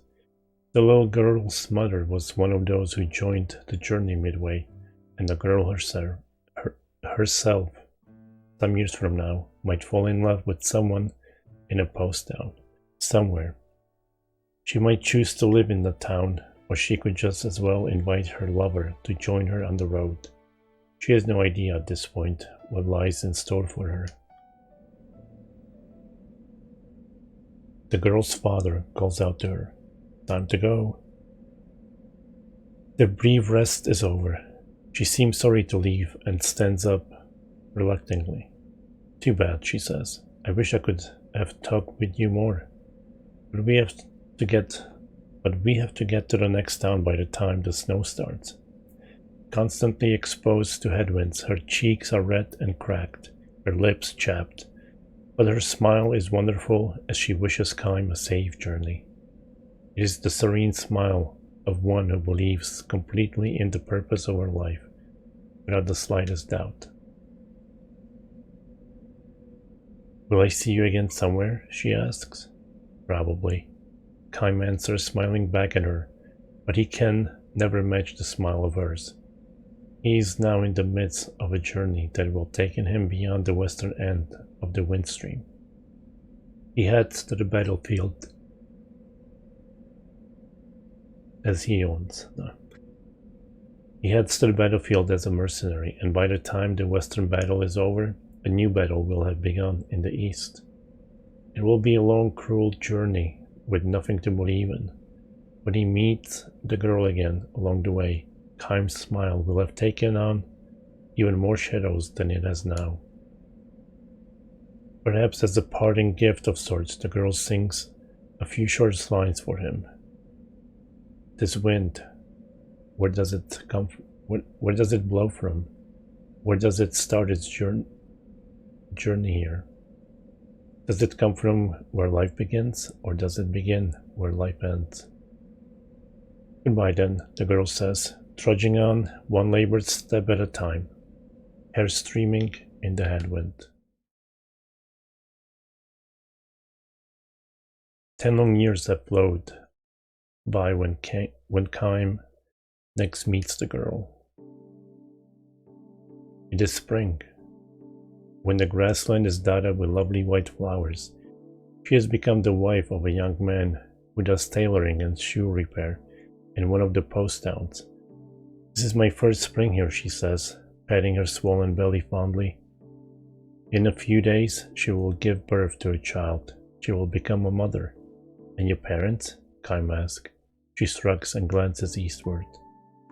They are continuing their journey. I'm the only one who stayed out here. Kaim does not ask why she has done this. Continuing the journey is one way to live, and staying in a town is another.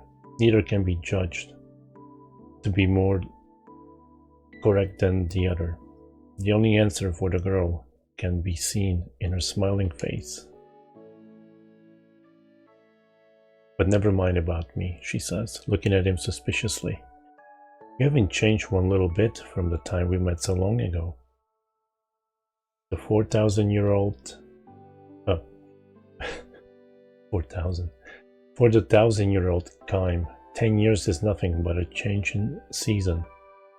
Some lives are like that, he says, straining to smile. Some people in this world can never grow old, no matter how long they live. He looks at the girl.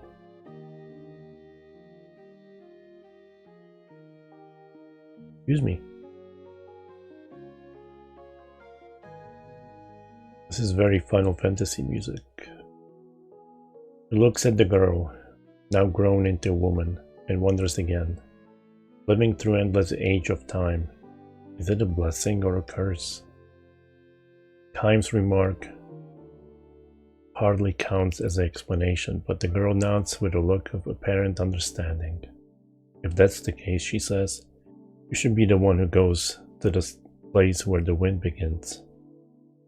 You're the perfect upstreamer. She could be right after all. Oh my god, stop yawning. She could be right. After all, the lifespan given to humans is far too short for anyone to travel against the flow of the wind stream, as far as the starting point of the wind. Still, Kaim responds with a few slow shakes of his head. I'm not qualified to make the journey. No. Anybody can be an upstreamer. Anybody, that is, who wants to see where the wind starts with his own or her own eyes. Having said this, however, the girl adds with a touch of sadness. No one has actually seen it though, I guess. The place where the wind begins, the place is nowhere at all. Even if, after a long journey, one were to arrive at the eastern end of the wind stream, the wind would be blowing there too, and not just an east wind, west wind, north wind, south wind. Winds without limit, without end. Human beings who cannot live forever, daring to take a journey without end. This might be the ultimate tragedy, but it could just as well be the ultimate comedy. Kaim knows one thing, however. One cannot simply dismiss it as an exercise in futility.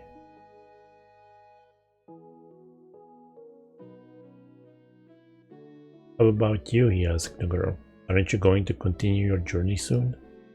She thinks about this for for the space of breath, and, caressing her swollen belly, she cocks her head and says, I wonder. I might want to go on living the way I am now forever.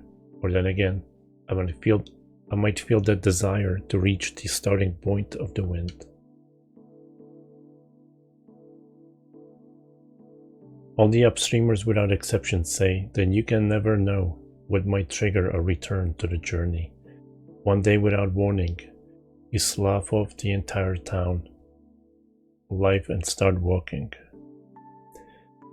It is not always a matter of running into an upstreamer and being lured back to the road. Plenty of people set out on their own all of a sudden. The teachings of the upstreamers say that all human beings harbor a desire for endless travel. They probably are not aware of the desire because it is stashed away so far down in the breast that it is deeper than memory. The instant something brings it to the surface, a person becomes an upstreamer. Even you have the desire, the girl says to Colin.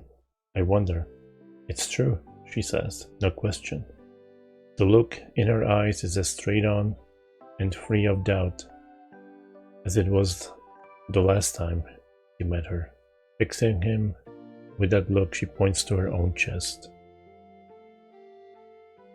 I haven't completely lost it myself, but I'm sure you're happy with your own present life. Of course I am. Do you really think the day will come when you will want to set out on a journey, even if it means giving up that happiness? Instead of answering, she gives him a gentle smile. Many years flow by, but every now and then something reminds Kym of the girl's words, that everyone harbors a desire for endless travel. For Kym, living itself is a journey without end. In the course of his journey, he has witnessed countless deaths, and he has also witnessed countless births. A human life is all too short, too weak, and fleeting. Yet the more he dwells upon its evanescence, the more he feels inexplicably that words such as eternal and perpetual apply more properly to life, finite as it is, than to anything else.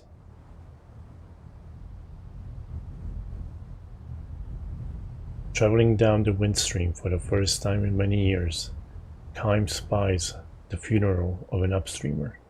A young boy in morning dress stands by the road, holding out wildflowers to passing travelers and urging them to offer up a flower to a noble soul who has made the long journey this far. Kym takes a flower and asks the boy, "Is it a member of your family?" "Uh-huh. My grandma."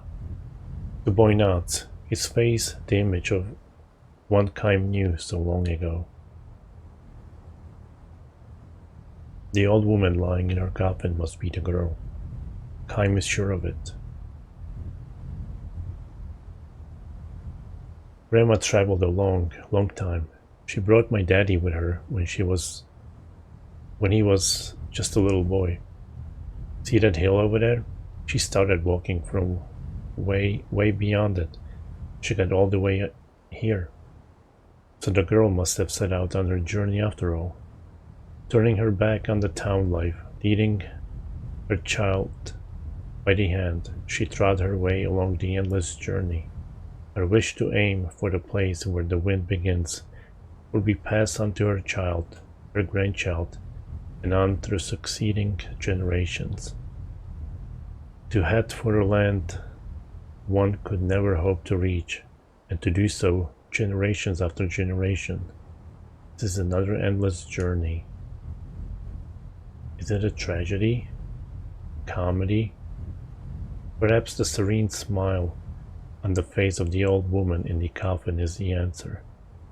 Kym lays the flower at her feet as an offering. Family members who have traveled with her join together in a song for the departed.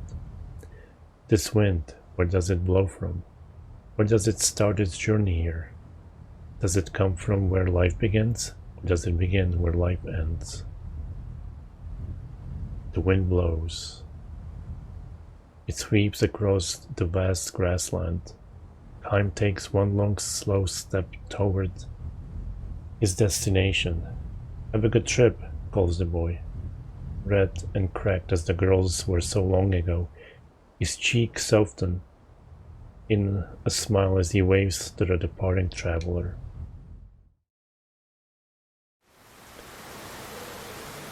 They could have voiced this.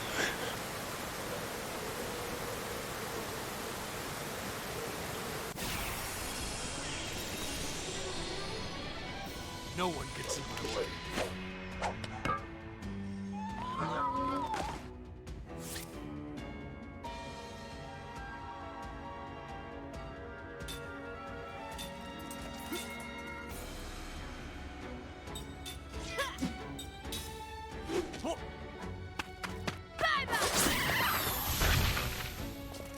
Oh shit, I forgot.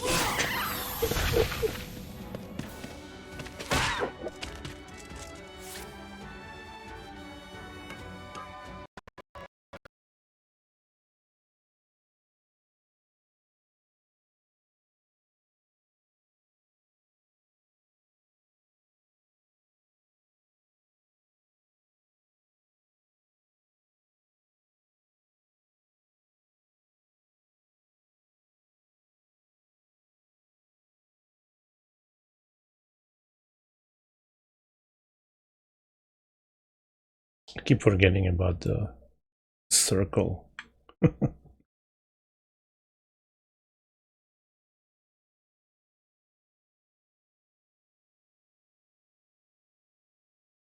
Oh, wait, what?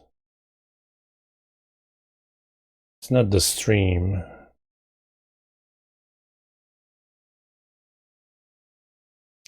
I think it's OBS. This has happened to me twice before.